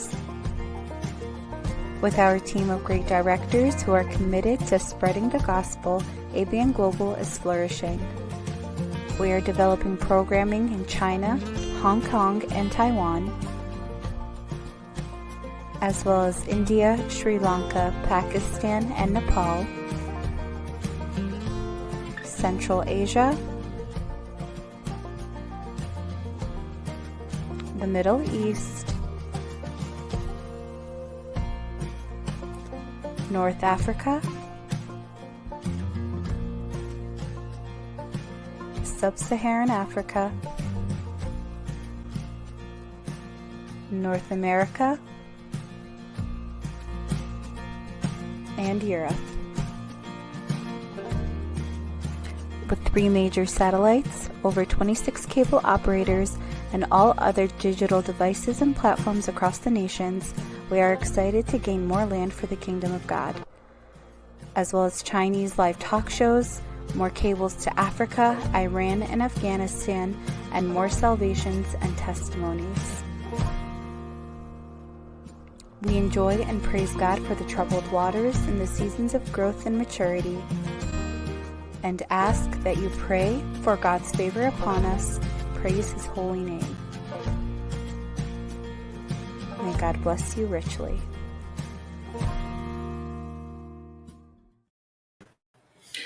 ਹਾਂਜੀ, ਬ੍ਰੇਕ ਤੇ ਜਾਣ ਤੋਂ ਪਹਿਲਾਂ ਅਸੀਂ ਗੱਲਬਾਤ ਕਰ ਰਹੇ ਸਾਂ ਕਿ ਕੁਝ ਬੱਚੇ ਜਿਹੜੇ ਨੇ ਉਹ ਨਾਫਰਮਾਨ ਹੋ ਜਾਂਦੇ ਨੇ ਤੇ ਉਹ ਫਿਰ ਨਾਫਰਮਾਨੀ ਦੇ ਵਿੱਚ ਇੱਕ ਬਾਪ ਜਿਹੜਾ ਉਹਨੂੰ ਕਿਸ ਤਰ੍ਹਾਂ ਕਿਹਨੂੰ ਕਹਿੰਦੇ ਨੇ ਕਿ ਉਹਦੀ ਮਦਦ ਕਰਨ ਦੀ ਜ਼ਰੂਰਤ ਹੈ। ਡਾਕਟਰ ਸਾਹਿਬ, ਅਸੀਂ ਜਾਣਦੇ ਹਾਂ ਇੱਕ ਬੜੀ ਵੱਡੀ ਮਿਸਾਲ ਹੈ ਖੁਦਾਵੰਦ ਯਿਸੂ ਨੇ, ਉਹ ਜਿਹੜਾ ਨਾਫਰਮਾਨ ਬੇਟਾ ਸੀ, ਜਾਂ ਜਿਹਨੂੰ ਅਸੀਂ ਉਰਦੂ 'ਚ ਮੁਸਰਫ ਬੇਟਾ ਕਹਿੰਦੇ ਹਾਂ ਜੀ, ਉਹ ਚਲਾ ਗਿਆ, ਲੇਕਿਨ ਫਾਦਰਲੀ ਫਿਗਰ ਹੁੰਦਿਆਂ ਕਿਸ ਤਰ੍ਹਾਂ ਉਹ ਬਾਪ ਜਿਹੜਾ ਉਹ ਕਿਹਨੂੰ ਕਹਿੰਦੇ ਨੇ ਕਿ ਉਹਦਾ ਇੰਤਜ਼ਾਰ ਕਰਦਾ ਹੈ ਜੀ। ਹਨਾ। ਤੇ ਕਿੰਨਾ ਜ਼ਰੂਰੀ ਹੈ ਇੱਕ ਬਾਪ ਲਈ ਕਿ ਉਹਦਾ ਪਿਆਰ ਜਿਹੜਾ ਉਹ ਉਸ ਤਰ੍ਹਾਂ ਹੀ ਰਹੇ, ਅਗਰਚੇ ਇੱਕ ਬੱਚਾ ਜਿਹੜਾ ਉਹ ਨਾਫਰਮਾਨ ਹੋ ਜਾਂਦਾ, ਇਹ ਕਿੰਨਾ ਕੁ ਜ਼ਰੂਰੀ ਹੈ। ਬਹੁਤ ਜ਼ਰੂਰੀ ਹੈ, ਔਰ ਸਭ ਤੋਂ ਵੱਡਾ ਟੈਸਟ ਹੀ ਇਹੀ ਹੈ ਫਾਦਰਹੁੱਡ ਦਾ, ਜੀ ਕਿਉਂਕਿ ਇਹ ਬੜੀ ਇੱਕ ਸਮਝਣ ਵਾਲੀ ਗੱਲ ਹੈ, ਹਿਊਮਨ ਨੇਚਰ ਦੀ ਗੱਲ ਹੈ। ਮਾਂ ਜਿਹੜੀ ਹੈ ਨਾ, ਉਹਦਾ ਬੱਚਾ ਜੇ ਵਿਗੜ ਵੀ ਜਾਂਦਾ ਹੈ ਨਾ, ਉਹਦੀ ਮਮਤਾ ਘੱਟ ਨਹੀਂ ਹੁੰਦੀ। ਸਹੀ ਇਹ ਖੁਦਾ ਨੇ ਪਤਾ ਨਹੀਂ ਐਸਾ ਸਿਸਟਮ ਬਣਾਇਆ ਹੈ, ਜੀ ਰਾਈਟ। ਉਹਦੀ ਮਮਤਾ ਜਿਹੜੀ ਹੈ ਉਹ ਬਰਕਰਾਰ ਰਹਿੰਦੀ ਹੈ, ਰਾਈਟ। ਉਹਦੇ ਚ 19-21 ਦਾ ਫਰਕ ਆ ਜਾਏਗਾ, ਪਰ ਬਹੁਤ ਫਰਕ ਨਹੀਂ ਆਉਂਦਾ। ਲੇਕਿਨ ਪਿਓ ਦਾ ਇੱਕ ਰਿਲੇਸ਼ਨਸ਼ਿਪ ਜਿਹੜਾ ਆਪਣੇ ਬੱਚਿਆਂ ਦੇ ਨਾਲ ਬਣਾਉਣਾ ਜਿਹੜਾ ਹੈ, ਉਹ ਥੋੜਾ ਜਿਹਾ ਮੁਸ਼ਕਿਲ ਹੁੰਦਾ, because that's a human nature ਸਾਡਾ। ਬਿਕੋਜ਼ ਅਸੀਂ ਬੱਚੇ ਨੂੰ ਦੁੱਧ ਨਹੀਂ ਪਿਆਇਆ, ਅਸੀਂ ਬੱਚੇ ਨੂੰ ਆਪਣੇ ਨਾਲ 9 ਮਹੀਨੇ ਨਹੀਂ ਰੱਖਿਆ ਆਪਣੇ ਨਾਲ, ਰਾਈਟ। ਅਸੀਂ ਬਰਥ ਪੇਨ ਨਹੀਂ ਦੇਖੀ ਮਹਿਸੂਸ ਕੀਤੀਆਂ, ਰਾਈਟ। ਤੇ ਇਸ ਕਰਕੇ ਅਸੀਂ ਉਹ ਰਿਲੇਸ਼ਨਸ਼ਿਪ ਥੋੜਾ ਬਣਾਉਣਾ ਪੈਂਦਾ, ਮਿਹਨਤ ਕਰਨੀ ਪੈਂਦੀ ਹੈ ਸਾਨੂੰ ਉਸ ਰਿਲੇਸ਼ਨਸ਼ਿਪ ਵਿੱਚ। ਤੇ ਬੱਚਾ ਜੇ ਪਿਓ ਦੇ ਵਾਸਤੇ ਇੱਕ ਬੜਾ ਮਿਹਨਤ ਦਾ ਕੰਮ ਹੈ। ਇੱਕ ਜਦੋਂ ਸਪੈਸ਼ਲੀ ਜਦ ਤੱਕ ਉਹ ਬੱਚਾ ਤੁਹਾਡੇ ਗੱਲ ਨਹੀਂ ਮੰਨਦਾ ਜਾਂ ਨਾਫਰਮਾਨ ਹੋ ਜਾਂਦਾ ਹੈ, ਰਾਈਟ, ਫਿਰ ਪਿਓ ਦਾ ਜਿਹੜਾ ਉਹ ਇੱਕ ਰੋਲ ਜਿਹੜਾ ਹੈ ਉਹ ਥੋੜਾ ਹੋਰ ਮੁਸ਼ਕਲ ਹੋ ਜਾਂਦਾ ਹੈ। ਉਹਨੂੰ ਆਪਣੇ ਆਪ ਨੂੰ ਮੋਟੀਵੇਟ ਕਰ ਰੱਖਣਾ ਕਿ ਮੈਂ ਆਪਣੇ ਬੱਚੇ ਨੂੰ ਉਨਾ ਹੀ ਪਿਆਰ ਕਰਾਂ। ਤੇ ਇਸ ਕਰਕੇ ਉਹਨੂੰ ਖੁਦ ਨੂੰ ਆਪਣੇ ਬਾਪ ਖੁਦਾ ਰੂਹਾਨੀ ਬਾਪ ਕੋ ਜਾਣਾ ਪੈਂਦਾ ਹੈ ਕਿ ਮੈਨੂੰ ਇੰਨੀ ਹਿੰਮਤ ਦੇ, ਮੈਨੂੰ ਇੰਨੀ ਸ਼ਕਤੀ ਦੇ ਔਰ ਸਬਰ ਦੇ ਤੇ ਪਿਆਰ ਦੇ, ਤਾਂ ਕਿ ਜੋ ਸਬਰ, ਜੋ ਪਿਆਰ, ਜੋ ਸ਼ਕਤੀ ਤੇਰੇ ਕੋਲ ਹੈ ਉਹੀ ਮੈਨੂੰ ਮਿਲੇ, ਤਾਂ ਕਿ ਮੈਂ ਆਪਣੇ ਬੱਚੇ ਨੂੰ ਵੀ ਉਹ ਦੇ ਸਕਾਂ। ਤੇ ਉਹ ਸਾਰੀਆਂ ਗੱਲਾਂ ਜਿਹੜੀਆਂ ਨੇ ਉਹ ਫਿਰ ਉਸ ਟੈਂਗਲ ਹੋ ਜਾਂਦੀਆਂ relationship with your father and ਤੁਹਾਡੇ ਆਪਣੇ ਰੂਹਾਨੀ ਬਾਪ ਦੇ ਨਾਲ ਕੈਸਾ ਰਿਲੇਸ਼ਨਸ਼ਿਪ ਹੈ, ਫਿਰ ਉਸ ਹਿਸਾਬ ਨਾਲ ਤੁਸੀਂ ਆਪਣਾ ਰਿਲੇਸ਼ਨਸ਼ਿਪ। ਔਰ ਇਹ ਡੈਫੀਨੇਟਲੀ ਉਹ ਤੁਸੀਂ ਉਹ ਪੜ੍ਹੋ ਤੇ ਉਹ 'ਚ ਪਹਿਲੇ ਸ਼ੁਰੂ 'ਚ ਕਹਿੰਦਾ ਇੱਕ ਬੜਾ ਹੀ ਰਾਈਚਸ ਮੈਨ, ਸ਼ੁਰੂਆਤ ਇੱਥੋਂ ਹੁੰਦੀ ਹੈ ਕਿ ਰਾਈਚਸ ਮੈਨ ਹੈ, ਕਿ ਜਿਹੜਾ ਬਾਪ ਹੈ ਉਹ ਇੱਕ ਇਮਾਨਦਾਰ ਆਦਮੀ ਹੈ, ਰਾਈਚਸ ਮੈਨ ਹੈ, ਜਿਹੜਾ ਖੁਦਾ ਦੇ ਨਾਲ ਰਿਲੇਸ਼ਨਸ਼ਿਪ ਹੈ। ਤਾਂ ਪਹਿਲੀ ਗੱਲ ਇਹ ਹੋ ਜਾਂਦੀ ਹੈ। ਫਿਰ ਦੂਸਰੀ ਗੱਲ ਇਹ ਕਿ ਪਿਓ ਨੂੰ ਫਿਰ ਇਹ ਸਮਝਣਾ ਆਪਣੇ ਆਪ ਨੂੰ ਪਹਿਲਾਂ ਕਰਕੇ, ਫਿਰ ਉਹਨੂੰ ਇਹ ਸਮਝਣਾ ਬੜਾ ਇੰਪੋਰਟੈਂਟ ਹੁੰਦਾ ਹੈ ਕਿ ਕਿਹੜੇ ਬੱਚੇ ਦੇ ਨਾਲ ਕਿਸ ਤਰ੍ਹਾਂ ਪੇਸ਼ ਆਣਾ ਹੈ, ਠੀਕ ਹੈ। ਹੁਣ ਕੋਈ ਬੱਚਾ ਉਹਦੇ 'ਚ ਐਗਜ਼ਾਮਪਲ ਇਹ ਸੀ ਕਿ ਉਹ ਕਹਿੰਦਾ ਮੈਂ ਆਪਣੀ ਜ਼ਿੰਦਗੀ ਜੀਣੀ ਆ ਤੇ ਮੈਨੂੰ ਤੂੰ ਮੇਰਾ ਹਿੱਸਾ ਦੇ ਤੇ ਮੈਂ ਜਾ ਰਿਹਾ, ਰਾਈਟ।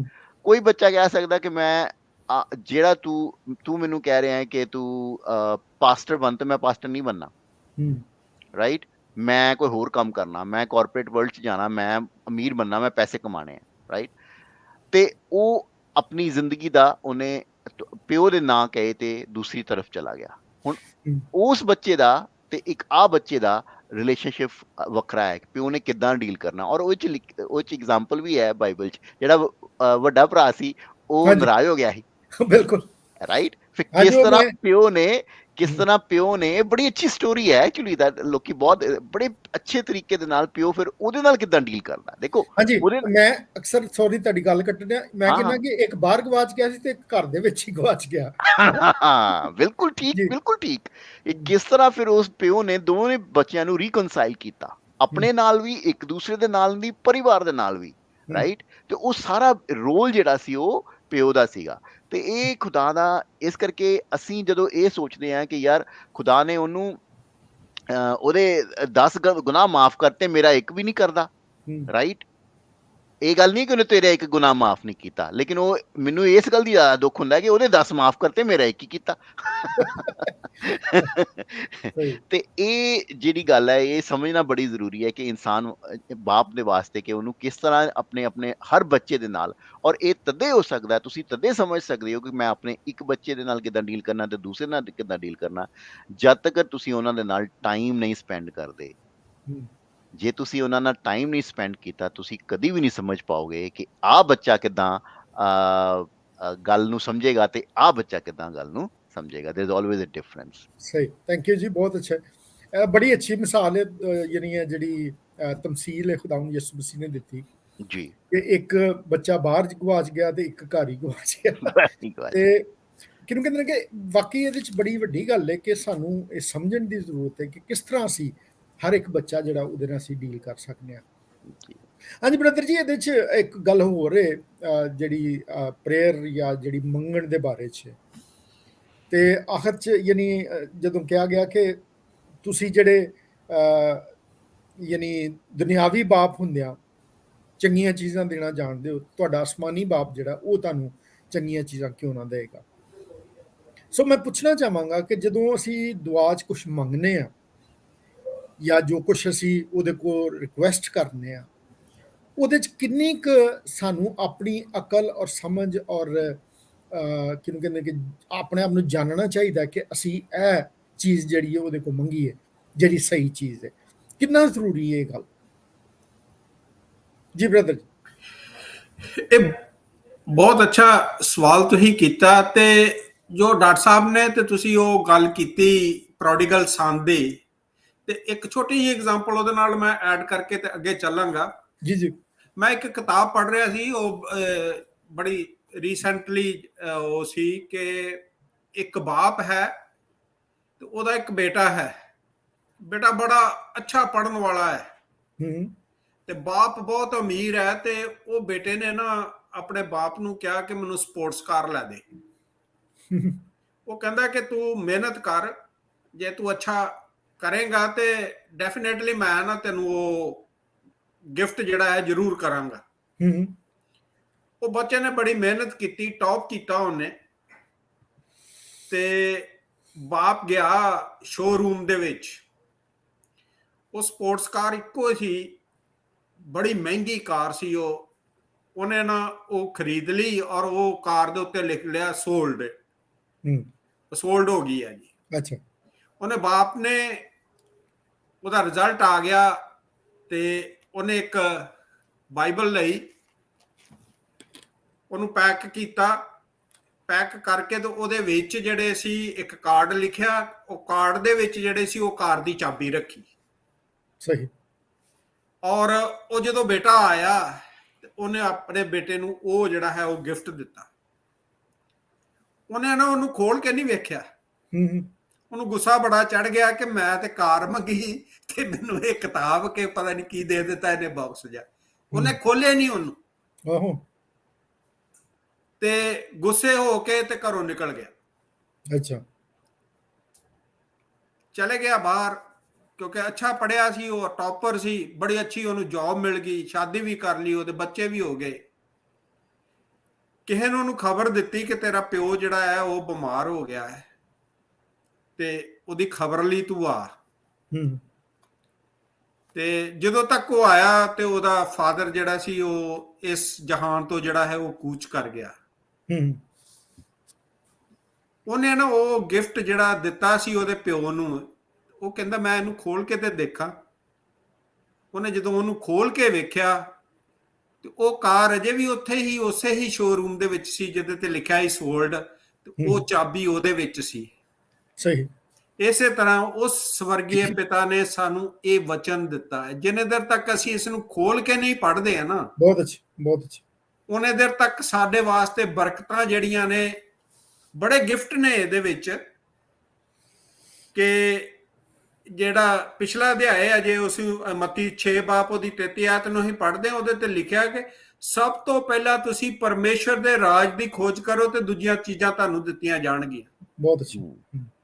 ਤੇ ਜਿਹੜਾ ਕੁਐਸਚਨ ਤੁਸੀਂ ਕੀਤਾ ਹੈ ਕਿ ਕਿੰਨਾ ਕਿ ਜ਼ਰੂਰੀ ਹੈ, ਇਹ ਬਹੁਤ ਜ਼ਰੂਰੀ ਹੈ ਇੱਕ ਬਾਪ ਦੇ ਵਾਸਤੇ ਵੀ ਤੇ ਬੱਚਿਆਂ ਦੇ ਵਾਸਤੇ ਵੀ, ਉਸ ਪਰਮੇਸ਼ਵਰ ਨੂੰ ਸਮਝਣ ਦੇ ਵਾਸਤੇ। ਯਹੂਨਾ 3 ਬਾਪ ਉਹਦੀ 16 ਆਇਤ ਵਿੱਚ ਬੜੀ ਸਫਾਈ ਦੇ ਨਾਲ ਲਿਖਿਆ ਹੈ ਕਿ ਉਹ ਪਰਮੇਸ਼ਵਰ ਨੇ, ਉਸ ਬਾਪ ਨੇ ਇਸ ਪੂਰੇ ਜਗਤ ਦੇ ਨਾਲ ਅਜਿਹਾ ਪਿਆਰ ਕੀਤਾ ਕਿ ਉਹਨੇ ਆਪਣਾ ਬੇਟਾ ਪ੍ਰਭੂ ਯਿਸੂ ਮਸੀਹ ਦਿੱਤਾ। ਜੋ ਕੋਈ ਉਹਦੇ ਉੱਤੇ ਵਿਸ਼ਵਾਸ ਲਏਗਾ ਉਹ ਨਾਸ਼ ਨਹੀਂ ਹੋਏਗਾ, ਸਗੋਂ ਉਸ ਨੂੰ ਹਮੇਸ਼ਾ ਦੀ ਜ਼ਿੰਦਗੀ ਮਿਲੇਗੀ। ਬਿਲਕੁਲ। ਇਹ ਦੁਨੀਆ ਜਿਹੜੀ ਹੈ ਇਹ ਬੜੀ ਚਮਕ ਧਮਕ ਦੀ ਹੈ। ਇਹ ਜੀਵਨ ਜਿਹੜਾ ਹੈ ਸਾਨੂੰ ਇੱਕੋ ਵਾਰੀ ਮਿਲਿਆ ਹੈ। ਸਾਨੂੰ ਸਮਝਣ ਦੀ ਜਿਹੜੀ ਹੈ ਉਹ ਬਹੁਤ ਜ਼ਿਆਦਾ ਜ਼ਰੂਰਤ ਹੈਗੀ ਆ ਕਿ ਅਸੀਂ ਕਿਸ ਤਰ੍ਹਾਂ ਦੇ ਨਾਲ ਉਸ ਪਰਮੇਸ਼ਰ ਦੇ ਪਿਆਰ ਨੂੰ, ਉਹਦੇ ਪ੍ਰੋਵੀਜ਼ਨ ਨੂੰ, ਜੋ ਕੁਝ ਉਸਨੇ ਪ੍ਰੋਵਾਈਡ ਕੀਤਾ ਹੈ, ਉਹਦੀ ਪ੍ਰੋਟੈਕਸ਼ਨ ਅਸੀਂ ਕਿਸ ਤਰ੍ਹਾਂ ਦੇ ਨਾਲ ਲੈਣਾ ਹੈ। ਜਿੱਦਾਂ ਇਹ ਪੜ੍ਹਿਆ ਅਸੀਂ ਕਿ ਮੰਗੋ ਤੇ ਤੁਹਾਨੂੰ ਦਿੱਤਾ ਜਾਏਗਾ, ਬਿਲਕੁਲ, ਢੂੰਡੋ ਤੇ ਤੁਸੀਂ ਪਾਓਗੇ, ਖਟਖਟਾਓ ਤੇ ਤੁਹਾਡੇ ਲਈ ਖੋਲਿਆ ਜਾਏਗਾ। ਪ੍ਰੋਡੀਗਲ ਸਨ ਤੇ ਫਿਰ ਮੈਂ ਆਉਂਦਾ ਹਾਂ ਕਿ ਡਾਕਟਰ ਸਾਹਿਬ ਨੇ ਕਿਹਾ ਕਿ ਉਹਨੇ ਮੰਗਿਆ ਕਿ ਮੈਂ ਆਪਣਾ ਜੀਵਨ ਜਿਹੜਾ ਹੈ ਉਹ ਜੀਣਾ ਚਾਹੁੰਦਾ ਹੈ ਨਾ, ਉਹ ਚਲਾ ਗਿਆ ਦੁਨੀਆ ਦੇ ਵਿੱਚ ਜੀਣ ਲਈ। ਔਰ ਇੱਕ ਸਮਾਂ ਆਇਆ ਜਦੋਂ ਉਹਨੂੰ ਸਮਝ ਆਈ, ਬਿਲਕੁਲ ਉਹਦੀ ਸਮਝ ਦੇ ਵਿੱਚ ਆਇਆ ਕਿ ਇਹ ਜਿਹੜੀ ਦੁਨੀਆ ਜਿਹਨੂੰ ਮੈਂ ਜੀਣਾ ਚਾਹੁੰਦਾ ਹਾਂ, ਜਿਹਨੂੰ ਮੈਂ ਇੰਜੋਏ ਕਰਨਾ ਚਾਹੁੰਦਾ ਹਾਂ, ਉਹ ਸਿਰਫ ਉਦੋਂ ਤੱਕ ਹੀ ਸੀਮਤ ਹੀ ਜਦੋਂ ਤੱਕ ਮੇਰੀ ਜੇਬ ਦੇ ਵਿੱਚ ਪੈਸੇ ਹੈਗੇ। ਬਿਲਕੁਲ ਜਦੋਂ ਪੈਸੇ ਚਲੇ ਗਏ ਤੇ ਉਹ ਸੂਰਾਂ ਦੇ ਨਾਲ ਰੋਟੀ ਖਾਣੀ ਚਾਲੂ ਕਰ ਦਿੱਤੀ ਉਹਨੇ। ਉਦੋਂ ਉਹਦੀ ਬੁੱਧ ਖੁੱਲੀ। ਜਦੋਂ ਫਿਰ ਉਹ ਬੁੱਧ ਖੁੱਲੀ ਤੇ ਉੱਥੇ ਉਹਨੇ ਇੱਕ ਦੁਆ ਕੀਤੀ ਹੈਗੀ ਹੈ। ਇਹ ਕਹਿੰਦੇ ਨਾ ਖਟਖਟਾਓ ਤੇ ਤੁਹਾਡੇ ਲਈ ਖੋਲਿਆ ਜਾਏਗਾ। ਕੁਝ ਇਹੋ ਜਿਹੇ ਦਰਵਾਜ਼ੇ ਨੇ ਜਿਹੜੇ ਸਿਰਫ ਤੇ ਸਿਰਫ ਪਰਮੇਸ਼ਰ ਹੀ ਖੋਲ ਸਕਦਾ ਹੈ, ਹੋਰ ਕੋਈ ਨਹੀਂ ਖੋਲ ਸਕਦਾ। ਸਹੀ। ਉਹ ਦਰਵਾਜ਼ਾ ਹੈ ਫॉरगिवनेस ਦਾ, ਬਹੁਤ ਅੱਛਾ, ਮਾਫੀ ਦਾ। ਉੱਥੇ ਉਹਨੇ ਮਾਫੀ ਮੰਗੀ ਤੇ ਪਰਮੇਸ਼ਰ ਨੇ ਉਹਦੇ ਵਾਸਤੇ ਦਰਵਾਜ਼ਾ ਖੋਲ ਦਿੱਤਾ। ਤੇ ਉਹ ਬਾਪ ਜਿਹੜਾ ਤੁਸੀਂ ਕਹਿ ਰਹੇ ਸੀ, ਉਹਦਾ ਬਾਪ ਜਿਹੜਾ ਸੀ, ਉਹ ਪਤਾ ਨਹੀਂ ਕਿੰਨੀ ਕੁ ਵਾਰੀ ਬਾਹਰ ਜਾ ਕੇ ਦੇਖਦਾ ਹੋਏਗਾ, ਉਹਦੀ ਇੰਤਜ਼ਾਰ ਦੇ ਵਿੱਚ ਰੋਜ਼ ਜਾਂਦਾ ਹੋਏਗਾ ਕਿ ਮੇਰਾ ਮੁੰਡਾ ਜਿਹੜਾ ਹੈ ਉਹ ਵਾਪਸ ਆਏਗਾ। ਉਹਨੂੰ ਦੇਖ ਰਿਹਾ ਸੀ ਬੜੇ ਪਿਆਰ ਦੇ ਨਾਲ, ਉਹ ਵੀ ਦੁਆ ਕਰ ਰਿਹਾ ਸੀ। ਤੇ ਜਦੋਂ ਉਹ ਵਾਪਸ ਆਇਆ, ਉਹਨੇ ਉੱਥੇ ਆਪਣੇ ਸਵਰਗੀ ਬਾਪ ਦੇ ਕੋਲੋਂ ਮਾਫੀ ਮੰਗੀ ਹੈਗੀ ਆ, ਇਕਰਾਰ ਕਰ ਲਿਆ, ਉੱਥੇ ਕਨਫੈਸ ਕਰ ਲਿਆ ਉਹਨੇ ਕਿ ਮੈਂ ਖੁਦਾ ਤੇਰਾ ਵੀ ਗੁਨਾਹ ਕੀਤਾ ਤੇ ਆਪਣੇ ਬਾਪ ਦਾ ਵੀ, ਮੈਂ ਇਸ ਲਾਇਕ ਨਹੀਂ ਕਿ ਹੁਣ ਮੈਂ ਬੇਟਾ ਕਹਾਵਾਂ। ਬਿਲਕੁਲ। ਪਰ ਬਾਪ ਤੇ ਬਾਪ ਹੀ ਹੁੰਦਾ ਹੈ ਨਾ। ਜਿੱਦਾਂ ਡਾਕਟਰ ਸਾਹਿਬ ਨੇ ਕਿਹਾ ਕਿ ਬਾਪ ਨੂੰ ਜਿਹੜੀ ਆ ਮਿਹਨਤ ਕਰਨੀ ਪੈਂਦੀ ਹੈ, ਮਾਂ ਦੀ ਮਮਤਾ ਜਿਹੜੀ ਉਹ ਘੱਟ ਨਹੀਂ ਹੁੰਦੀ। ਤੇ ਪਿਓ ਨੂੰ ਜਦੋਂ ਉਹਨੇ ਮਿਹਨਤ ਕੀਤੀ, ਰੋਜ਼ ਜਾਂਦਾ ਹੋਊਗਾ ਉਹਨੂੰ ਦੇਖਣ ਲਈ, ਉਹਦਾ ਦਿਲ ਜਿਹੜਾ ਹੈ ਬੈਠਦਾ ਹੋਏਗਾ ਕਿ ਅੱਜ ਵੀ ਨਹੀਂ ਆਇਆ, ਉਹ ਕਿਹੜੇ ਹਾਲਾਤਾਂ 'ਚ। ਜਦੋਂ ਉਹਨੇ ਵੇਖਿਆ, ਉਹਨੇ ਕਿਸੇ ਚੀਜ਼ ਦੀ ਪਰਵਾਹ ਨਹੀਂ ਕੀਤੀ। ਮੈਨੂੰ ਯਾਦ ਹੈ ਭਾਈ ਸਾਹਿਬ ਤੁਸੀਂ ਦੱਸ ਰਹੇ ਸੀ ਯਹੂਦੀਆਂ ਦੇ ਵਿੱਚ ਕਿ ਯਹੂਦੀ ਜਿਹੜੇ ਆ ਉਹ ਆਪਣਾ ਜਿਹੜਾ ਉਹਨਾਂ ਨੇ ਗਾਊਨ ਪਾਇਆ ਹੁੰਦਾ ਉਹਨੂੰ ਚੁੱਕ ਕੇ ਤੇ ਨੱਠਦੇ ਨਹੀਂ ਆ। ਇਹ ਨੱਠ ਕੇ ਜਿਹੜਾ ਹੈ ਉਹ ਗਿਆ, ਉਹਨੇ ਕਿਸੇ ਸਮਾਜ ਦੀ ਪਰਵਾਹ ਨਹੀਂ ਕੀਤੀ ਤੇ ਉਹਨੂੰ ਜਾ ਕੇ ਉਹਦੇ ਨਾਲ ਕੋਈ ਹੋਰ ਗੱਲਬਾਤ ਨਹੀਂ ਕੀਤੀ। ਉਹਨੂੰ ਸਭ ਤੋਂ ਪਹਿਲਾਂ ਕੀ ਲਗਾਇਆ, ਆਪਣੇ ਗਲੇ ਲਗਾਇਆ, ਉਹਨੂੰ ਚੁੰਮਿਆ। ਇਹ ਹੈ ਇੱਕ ਬਾਪ ਦਾ ਪਿਆਰ। ਬਹੁਤ ਅੱਛਾ।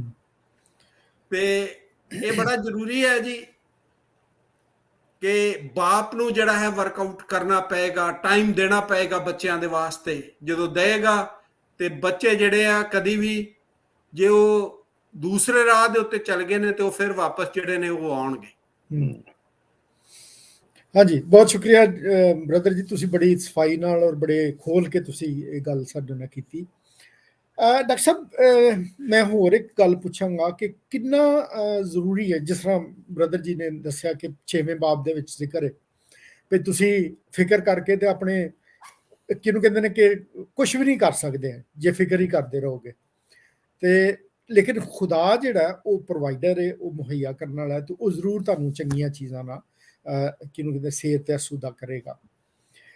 ਕਿੰਨੀ ਜ਼ਰੂਰਤ ਹੈ ਸਾਨੂੰ ਇਸ ਗੱਲ ਤੇ ਈਮਾਨ ਰੱਖਣ ਦੀ ਔਰ ਆਪਣੇ ਬੱਚਿਆਂ ਨੂੰ ਸਿਖਾਉਣ ਦੀ ਕਿ ਸਾਡਾ ਪ੍ਰੋਵਾਈਡਰ ਜਿਹੜਾ ਉਹ ਹੋਰ ਕੋਈ ਨਹੀਂ, ਖੁਦਾ ਹੈ।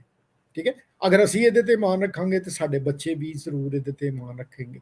ਲੇਕਿਨ ਕਿੰਨਾ ਜ਼ਰੂਰੀ ਹੈ ਸਾਡੇ ਲਈ ਕਿ ਅਸੀਂ ਆਪਣੇ ਬੱਚਿਆਂ ਨੂੰ ਸਿਖਾਈਏ ਔਰ ਉਹਨਾਂ ਦੀ ਤਰਬੀਅਤ ਕਰੀਏ ਕਿ ਅਸੀਂ ਆਪਣੀਆਂ ਫਿਕਰਾਂ ਨਾਲ ਜਾਂ ਆਪਣੇ ਕਿਹਨੂੰ ਕਹਿੰਦੇ ਨੇ ਆਪਣੀ ਸੋਚਾਂ ਨਾਲ ਅਸੀਂ ਤੇ ਉਮਰ ਦੀ ਇੱਕ ਘੜੀ ਨਹੀਂ ਵਧਾ ਸਕਦੇ, ਹੈ ਨਾ। ਲੇਕਿਨ ਕਿੰਨਾ ਜ਼ਰੂਰੀ ਸਾਨੂੰ ਵਿਸ਼ਵਾਸ ਕਰਨਾ ਆਪਣੇ ਖੁਦਾ ਦੇ ਉੱਤੇ ਹਰ ਗੱਲ ਦੇ ਵਿੱਚ। ਇਹ ਕਿਸ ਤਰ੍ਹਾਂ ਅਸੀਂ ਆਪਣੇ ਬੱਚਿਆਂ ਦੀ ਤਰਬੀਅਤ ਕਰ ਸਕਦੇ ਹਾਂ ਜੀ ਡਾਕਟਰ ਸਾਹਿਬ? ਹਾਂਜੀ, ਪ੍ਰੈਕਟੀਕਲ ਤਰੀਕੇ ਨੇ ਜੀ। ਸਭ ਤੋਂ ਪਹਿਲਾਂ ਤੇ ਇਹੀ ਹੈ ਕਿ ਦੇਖੋ, ਸ਼ੁਰੂਆਤ ਬਚਪਨ ਤੋਂ ਹੋ ਜਾਂਦੀ ਹੈ, ਜਦੋਂ ਅਸੀਂ ਖਾਣੇ ਵਾਸਤੇ ਦੁਆ ਕਰਦੇ ਹਾਂ। ਫਿਰ ਜਦੋਂ ਜੋ ਸਕੂਲ ਜਾਣ ਲੱਗਦੇ ਉਹਨਾਂ ਵਾਸਤੇ ਉਦੋਂ ਦੁਆ ਕਰਦੇ ਹਾਂ। ਫਿਰ ਜਿੱਦਾਂ ਜਿੱਦਾਂ ਉਹ ਵੱਡੇ ਹੋ ਜਾਂਦੇ ਆ, ਜੇ ਅਸੀਂ ਉਹਨਾਂ ਦੇ ਵੱਡੇ ਵੱਡੇ ਫੈਸਲੇ ਜਿਹੜੇ ਉਹ ਲੈਂਦੇ ਨੇ ਜਾਂ ਤੁਸੀਂ ਲੈਂਦੇ ਹੋ, ਉਹ ਕਿਉਂਕਿ ਇਹ ਜਿਹੜੀ ਛੋਟੀ ਛੋਟੀ ਗੱਲਾਂ ਨੇ ਇਹ ਫਿਰ ਉਹਨਾਂ ਦੀ ਆਦਤ ਬਣ ਜਾਂਦੀ ਹੈ ਕਿ ਹਾਂਜੀ ਜਦੋਂ ਅਸੀਂ ਜਾ ਰਹੇ ਹਾਂ। ਦੇਖੋ, ਮੈਂ ਇੱਕ ਬੜੀ ਅਸੀਂ ਆਪਸ ਮੈਂ ਤੇ ਮੇਰੀ ਵਾਈਫ ਇਹ ਗੱਲ ਕਰਦੇ ਹਾਂ ਕਿ ਕੁਝ ਚੀਜ਼ਾਂ ਤੁਸੀਂ ਇਸ ਕਰਕੇ ਕਰਦੇ ਹੋ, ਆਪਣੇ ਵਾਸਤੇ ਨਹੀਂ, ਇਸ ਕਰਕੇ ਕੁਝ ਡਿਸੀਜਨਸ ਲੈਂਦੇ ਹੋ, ਕੁਝ ਕੰਮ ਕਰਦੇ ਹੋ ਘਰ ਦੇ ਵਿੱਚ ਕਿ ਬੱਚਿਆਂ ਨੂੰ ਆਦਤ ਪੈ ਜਾਏ। ਜਿੱਦਾਂ ਕਿ ਸਿੰਪਲ ਜੀ ਛੋਟੀ ਜੀ ਗੱਲ ਹੈ ਕਿ ਕਮਰਾ ਸਾਫ਼ ਕਰਨਾ ਹੈ ਤਾਂ ਕੋਈ ਵੱਡੀ ਗੱਲ ਨਹੀਂ ਹੈ ਨਾ। ਕਮਰਾ ਸਾਫ਼ ਕਰਨਾ ਬੱਚੇ ਕਈ ਵਾਰੀ ਨਹੀਂ ਕਰਦੇ ਤੇ ਮੈਂ ਤੇ ਮੇਰੀ ਵਾਈਫ ਅਸੀਂ ਜਾ ਕੇ ਉਹਨਾਂ ਦਾ ਕਮਰਾ ਖੁਦ ਸਾਫ਼ ਕਰਨੇ ਆ, ਠੀਕ ਹੈ। ਉਹ ਤਰੀਕਾ ਇਹ ਹੈ ਦੱਸਣ ਦਾ ਕਿ ਉਹਨਾਂ ਨੂੰ ਆਦਤ ਪੈ ਜੇ, ਹੂੰ ਠੀਕ ਹੈ। ਜਦੋਂ ਉਹਨਾਂ ਨੂੰ ਇੱਕ ਆਦਤ ਪੈ ਜਾਂਦੀ ਹੈ, ਫਿਜ਼ੀਕਲ ਦੀ ਗੱਲ ਹੈ ਨਾ, ਆਦਤ ਪੈ ਜਾਂਦੀ ਹੈ ਸਾਫ਼ ਕਮਰੇ ਦੀ, ਸਾਫ਼ ਵਾਸ਼ਰੂਮ ਦੀ, ਉਹ ਫਿਰ ਕਿਤੇ ਜਦੋਂ ਬਾਹਰ ਜਾਂਦੇ ਨੇ ਉਹ ਆਟੋਮੈਟਿਕਲੀ ਹੀ ਆਪਣਾ ਕਮਰਾ ਸਾਫ਼ ਕਰਨਗੇ ਤੇ ਵਾਸ਼ਰੂਮ ਸਾਫ਼ ਕਰਨਗੇ, ਠੀਕ ਹੈ। ਆਦਤ ਪੈ ਗਈ ਉਹਨਾਂ ਨੂੰ ਸਾਫ਼ ਕਮਰੇ 'ਚ ਰਹਿਣ ਦੀ, ਸਾਫ਼ ਵਾਸ਼ਰੂਮ 'ਚ ਇਸਤੇਮਾਲ ਕਰਨ ਦੀ ਆਦਤ ਪੈ ਗਈ। ਹੂੰ ਇਸੇ ਤਰ੍ਹਾਂ ਤੁਸੀਂ ਜਦੋਂ ਆਪਣੇ ਬੱਚਿਆਂ ਦੀ ਦੂਸਰੀ ਤਬੀਅਤ ਹੁਣ ਖੁਦ ਰੂਹਾਨੀ ਤਬੀਅਤ ਦੇਣੀ ਹੈ ਤੇ ਉਹਦੇ ਵਾਸਤੇ ਸਭ ਤੋਂ ਇੰਪੋਰਟੈਂਟ ਇਹ ਹੈ ਕਿ ਪਹਿਲਾਂ ਅਸੀਂ ਉਹਨਾਂ ਦੀ ਜ਼ਿੰਦਗੀ ਦੇ ਛੋਟੇ ਛੋਟੇ ਕੰਮ ਤੋਂ ਫਿਰ ਅਸੀਂ ਜਦੋਂ ਵੱਡੇ ਵੱਡੇ ਕੰਮ ਉਹਨਾਂ ਦੇ ਨਾਲ ਸ਼ੇਅਰ ਕਰਦੇ ਹਾਂ, ਰਾਈਟ, ਉਹਨਾਂ ਨੇ ਤੇ ਡਿਸੀਜਨ ਕੋਈ ਲੈਣਾ ਤੇ ਅਸੀਂ ਸਭ ਤੋਂ ਪਹਿਲਾਂ ਇਹ ਕਹੀਏ ਕਿ ਆਓ ਅਸੀਂ ਬਹਿ ਕੇ ਪਹਿਲਾਂ ਦੁਆ ਕਰੀਏ ਤੇ ਦੇਖੀਏ ਖੁਦਾ ਸਾਨੂੰ ਕੀ ਕਹਿੰਦਾ, ਰਾਈਟ। ਹੂੰ ਔਰ ਮੋਸਟ ਆਫ ਦਾ ਟਾਈਮ ਸਾਡੀ ਪ੍ਰੋਬਲਮ ਇਹ ਹੈ ਕਿ ਅਸੀਂ ਹਿਊਮਨ ਆ, ਇਹ 'ਚ ਮੰਨ ਕੇ ਚੱਲਣਾ ਚਾਹੀਦਾ, ਅਸੀਂ ਕਈ ਵਾਰੀ ਆਪਣਾ ਡਿਸੀਜਨ ਪਹਿਲਾਂ ਬਣਾ ਲੈਂਦੇ ਹਾਂ। ਜੀ ਜੀ ਆਪਾਂ ਡਿਸਾਈਡ ਕਰ ਲੈਨੇ ਆਪਾਂ ਕਰਨਾ ਕੀ ਹੈ, ਹੂੰ ਰਾਈਟ। ਉਸ ਤੋਂ ਬਾਅਦ ਅਸੀਂ ਰੱਬ ਤੋਂ ਦੁਆ ਕਰਨ ਲੱਗ ਪੈਂਦੇ ਆ ਕਿ ਰੱਬਾ ਜੋ ਮੈਂ ਸੋਚਿਆ ਉਹ ਪੂਰਾ ਕਰ ਦੇ, ਸਹੀ ਰਾਈਟ। ਬਿਲਕੁਲ ਇਹ ਪ੍ਰੋਬਲਮ ਆ, ਇਹ ਆਈ ਸਫਰ ਵਿਦ ਦੈਟ, ਰਾਈਟ। ਪਹਿਲਾਂ ਡਿਸੀਜਨ ਲੈ ਲਿਆ, ਸਾਰਾ ਕੁਝ ਆਪਣਾ ਸੋਚ ਲਿਆ ਤੇ ਮੁੜ ਕੇ ਦੁਆ ਕਰਨ ਲੱਗ ਪਏ। ਜਦ ਕਿ ਹੋਣਾ ਇਹ ਚਾਹੀਦਾ ਹੈ ਕਿ ਅਸੀਂ ਪਹਿਲਾਂ ਦੁਆ ਕਰੀਏ ਕਿ ਖੁਦਾ ਬਾਪ ਮੈਂ ਆਪਣਾ ਜ਼ਿੰਦਗੀ ਦੇ ਇਹ ਕੁਝ ਫੈਸਲਾ ਕਰਨਾ ਮੰਗ ਰਿਹਾ, ਮੈਨੂੰ ਡਾਇਰੈਕਟ ਕਰ ਕਿ ਇਹ ਮੇਰਾ ਕੰਮ ਜਿਹੜਾ ਹੈ ਉਹ ਤੇਰੀ ਮਰਜ਼ੀ ਦੇ ਮੁਤਾਬਿਕ ਹੋ ਜਾਏ। ਤੇ ਜਦੋਂ ਅਸੀਂ ਇਦਾਂ ਦੀ ਦੁਆ ਕਰਨੀ ਸ਼ੁਰੂ ਕਰਦੇ ਹਾਂ ਆਪਣੇ ਬੱਚਿਆਂ ਦੇ ਸਾਹਮਣੇ ਵੀ, ਤੇ ਉਹ ਵੀ ਦੇਖ ਰਹੇ ਆ ਕਿ ਕਿੰਨੀ ਡਿਪੈਂਡੈਂਸ ਆ ਹੂੰ ਔਨ ਗੋਡ। ਦੇਖੋ ਇਹ ਜ਼ਰੂਰੀ ਆ ਟੂ ਸ਼ੋ them ਕਿ we are dependent on God. ਇਹ ਪ੍ਰੋਵੀਜ਼ਨ ਜਿਹੜੀ ਹੈ ਇਹ ਮੈਨੂੰ ਖੁਦਾ ਵੱਲੋਂ ਆ ਰਹੀ ਹੈ, ਮੇਰਾ ਕੋਈ ਲੈਣਾ ਦੇਣਾ ਨਹੀਂ ਇਹਦੇ 'ਚ, ਰਾਈਟ। ਸਹੀ ਤੋ ਇਹ ਜਿਹੜੇ ਅਸੀਂ ਸ਼ੋਅ ਕਰਦੇ ਆ ਫਿਰ ਹੀ ਉਹ ਇਹ ਗੱਲ ਨੂੰ ਸਮਝਦੇ ਆ। ਔਰ ਉਹੀ ਗੱਲ ਆ ਕਿ ਇਹ ਸ਼ੋਅ ਕਿੱਦਾਂ ਕਰਦੇ ਆ ਕਿ ਜਦੋਂ ਅਸੀਂ ਆਪਣੇ ਡਿਸੀਜਨਸ ਲੈਣ ਤੋਂ ਪਹਿਲਾਂ ਕਹਿੰਦੇ ਆ ਕਿ ਨਹੀਂ ਚਲੋ ਆਪਾਂ ਪਹਿਲਾਂ ਦੁਆ, ਮੈਂ ਇਹ ਸੋਚ ਰਿਹਾ ਵਾਂ, ਆਈ ਡੋਂਟ ਨੋ ਕਿ ਇਹ ਹੋਏਗਾ ਕਿ ਨਹੀਂ ਹੋਏਗਾ, ਮੈਂ ਖੁਦਾ ਨਾਲ ਦੁਆ ਕਰਨੀ ਆ ਤੇ ਲੈਟ ਮੀ ਸੀ ਵਾਟ ਹੀ ਸੇਜ਼, ਰਾਈਟ। ਤੇ ਦੈਨ ਦੇ ਅੰਡਰਸਟੈਂਡ ਕਿ ਇਹ ਮੇਰਾ ਪਿਓ ਜਿਹੜਾ ਵਾ ਇਹਦੀ ਡਿਪੈਂਡੈਂਸ ਆਪਣੇ ਖੁਦਾ ਤੇ ਆ, then he or she will do the same. Again, ਜੋ ਮੈਂ ਕਹਿਣਾ ਕਿ they will only do what you do, they don't do what you say. That's right. ਬਹੁਤ ਅੱਛਾ ਜੀ, ਬਹੁਤ ਸ਼ੁਕਰੀਆ। ਹਾਂਜੀ ਟਾਈਮ ਸਾਡੇ ਕੋਲ ਥੋੜਾ ਹੀ ਹੈ, ਲੇਕਿਨ ਬ੍ਰਦਰ ਜੀ ਤੁਹਾਡੇ ਗੱਲ ਆਵਾਂਗਾ ਕਿ ਕਿਸ ਤਰ੍ਹਾਂ ਅਸੀਂ ਯਾਨੀ ਇਹ ਆਪਣੇ ਬੱਚਿਆਂ ਨੂੰ ਸਿਖਾ ਸਕਦੇ ਹਾਂ ਕਿ ਰੱਬ ਸਾਨੂੰ ਚੰਗੀਆਂ ਚੀਜ਼ਾਂ ਹੀ ਦਿੰਦਾ, ਉਹ ਕਦੀ ਕੋਈ ਸਾਨੂੰ ਬੁਰੀ ਚੀਜ਼ ਨਹੀਂ ਦੇ ਸਕਦਾ। ਕਿਸ ਤਰ੍ਹਾਂ ਅਸੀਂ ਆਪਣੇ ਬੱਚਿਆਂ 'ਚ ਇਹ ਗੱਲ ਟ੍ਰਾਂਸਫਰ ਕਰ ਸਕਦੇ ਹਾਂ ਜੀ? ਭਾਈ ਸਾਹਿਬ, ਜਿਸ ਤਰ੍ਹਾਂ ਡਾਕਟਰ ਸਾਹਿਬ ਨੇ ਦੱਸੀ ਹੈ ਨਾ ਹੁਣੇ ਹੀ ਗੱਲ ਬੱਚਿਆਂ ਦੇ ਬਾਰੇ ਕਿ ਖੁਦਾ ਜਿਹੜਾ ਹੈ ਹਮੇਸ਼ਾ ਚੰਗੀਆਂ ਚੀਜ਼ਾਂ ਦਿੰਦਾ ਹੈ। ਸਭ ਤੋਂ ਪਹਿਲੀ ਗੱਲ ਇਹ ਹੈ ਕਿ ਬੱਚਿਆਂ ਨੂੰ ਸਾਨੂੰ ਦੱਸਣ ਦੀ ਇਹ ਲੋੜ ਹੈਗੀ ਹੈ ਕਿ ਇਹ ਜ਼ਿੰਦਗੀ ਦਾ ਜਿਹੜਾ ਇੱਕ ਇੱਕ ਸਾਹ ਜਿਹੜਾ ਸਾਨੂੰ ਮਿਲਦਾ ਹੈ ਉਸ ਪਰਮੇਸ਼ਵਰ ਦੇ ਵੱਲੋਂ ਮਿਲਦਾ ਹੈ। ਸਹੀ। ਤੇ ਖੁਦਾ ਦਾ ਕਲਾਮ ਵੀ ਸਾਨੂੰ ਇਹ ਦੱਸਦਾ ਹੈ ਕਿ ਇਹ ਜਿਹੜੇ ਕਦਮ ਜਿਹੜੇ ਸਾਡੇ ਨੇ ਇਹ ਵੀ ਗਿਣੇ ਹੋਏ ਨੇ ਕਿ ਅਸੀਂ ਇੱਕ ਵੀ ਕਦਮ ਉਹਦੀ ਮਰਜ਼ੀ ਤੋਂ ਬਗੈਰ ਜਿਹੜਾ ਹੈ ਉਹ ਨਹੀਂ ਪੁੱਟ ਸਕਦੇ।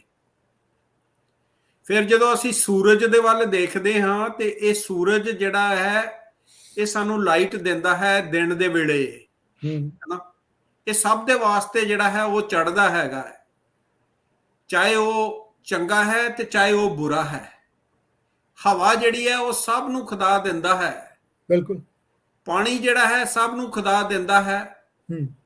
ਤੇ ਇਹ ਧਰਤੀ ਜਿਹਦੇ ਉੱਤੇ ਅਸੀਂ ਚੱਲਦੇ ਹਾਂ, ਜੋ ਪ੍ਰੋਡਿਊਸ ਸਾਨੂੰ ਮਿਲਦੀ ਹੈ, ਇਹ ਵੀ ਜਿਹੜੀ ਹੈ ਉਹਦੀ ਦੇਣ ਹੈਗੀ ਹੈ। ਬਿਲਕੁਲ। ਪੌਲ ਕਹਿੰਦਾ ਹੈ ਬੜੀ ਸਫਾਈ ਦੇ ਨਾਲ ਕਿ ਬੂਟਾ ਕੋਈ ਲਾਉਂਦਾ ਹੈ, ਪਾਣੀ ਕੋਈ ਦਿੰਦਾ, ਪਾਣੀ ਕੋਈ ਦਿੰਦਾ ਹੈ, ਤੇ ਵਧਾਉਣ ਵਾਲਾ ਖੁਦਾ, ਵਧਾਉਣ ਵਾਲਾ ਜਿਹੜਾ ਹੈ ਉਹ ਪਰਮੇਸ਼ਰ ਹੈ, ਤੇ ਫਲ ਜਿਹੜਾ ਹੈ ਉਹ ਕੋਈ ਖਾਂਦਾ ਹੈ। ਤੇ ਜਦੋਂ ਅਸੀਂ ਆਪਣਾ ਇੱਕ ਫੈਮਿਲੀ ਟਾਈਮ ਹੈ ਸਾਡਾ, ਚਾਹੇ ਅਸੀਂ ਉਹਨੂੰ 5 ਮਿੰਟ ਹੀ ਆਪਣੀ ਫੈਮਿਲੀ ਨੂੰ ਦਈਏ, ਜਦੋਂ 5 ਮਿੰਟ ਅਸੀਂ ਦਿੰਦੇ ਹਾਂ ਉਹਦੇ ਵਿੱਚ ਅਸੀਂ ਪਰਮੇਸ਼ਵਰ ਦੇ ਬਾਰੇ ਜਦੋਂ ਗੱਲ ਕਰਦੇ ਹਾਂ ਤੇ ਡੈਫੀਨੇਟਲੀ ਕੁਝ ਨਾ ਕੁਝ ਜਿਹੜੀ ਗੱਲ ਹੈ ਉਹ ਬੱਚਿਆਂ ਦੇ ਕੰਨ ਦੇ ਵਿੱਚ ਜਿਹੜੀ ਹੈ ਜ਼ਰੂਰ ਪੈਂਦੀ ਹੈਗੀ ਹੈ। ਤੇ ਕੋਈ ਸਮਾਂ ਇਹੋ ਜਿਹਾ ਆਉਂਦਾ ਹੈ ਉਹਨਾਂ ਦੀ ਜ਼ਿੰਦਗੀ ਦੇ ਵਿੱਚ ਵੀ ਜਦੋਂ ਉਹਨੂੰ ਉਹ ਯਾਦ ਕਰਦੇ ਨੇ। ਮੈਂ ਪਿਛਲੀ ਵਾਰ ਵੀ ਇੱਕ ਗੱਲ ਕੀਤੀ ਸੀ ਕਿ ਇੱਕ ਵਿਡੋ ਹੈ, ਉਹਦੇ ਬੱਚੇ ਨੇ, ਤੇ ਉਹਨੇ ਇੱਕ ਆਦਤ ਪਾਈ ਸੀ ਕਿ ਬੱਚਿਆਂ ਨੂੰ ਜਿਹੜਾ ਹੈ ਟੇਬਲ ਦੇ ਉੱਤੇ ਬਿਠਾ ਦਿੰਦੀ ਸੀ, ਚੇਅਰ ਦੇ ਉੱਤੇ, ਤੇ ਉਹ ਦੁਆ ਕਰਦੇ ਸੀ ਤੇ ਫਿਰ ਉਹਨਾਂ ਨੂੰ ਜਿਹੜਾ ਸੀ ਉਹ ਖਾਣਾ ਮਿਲਦਾ ਸੀ।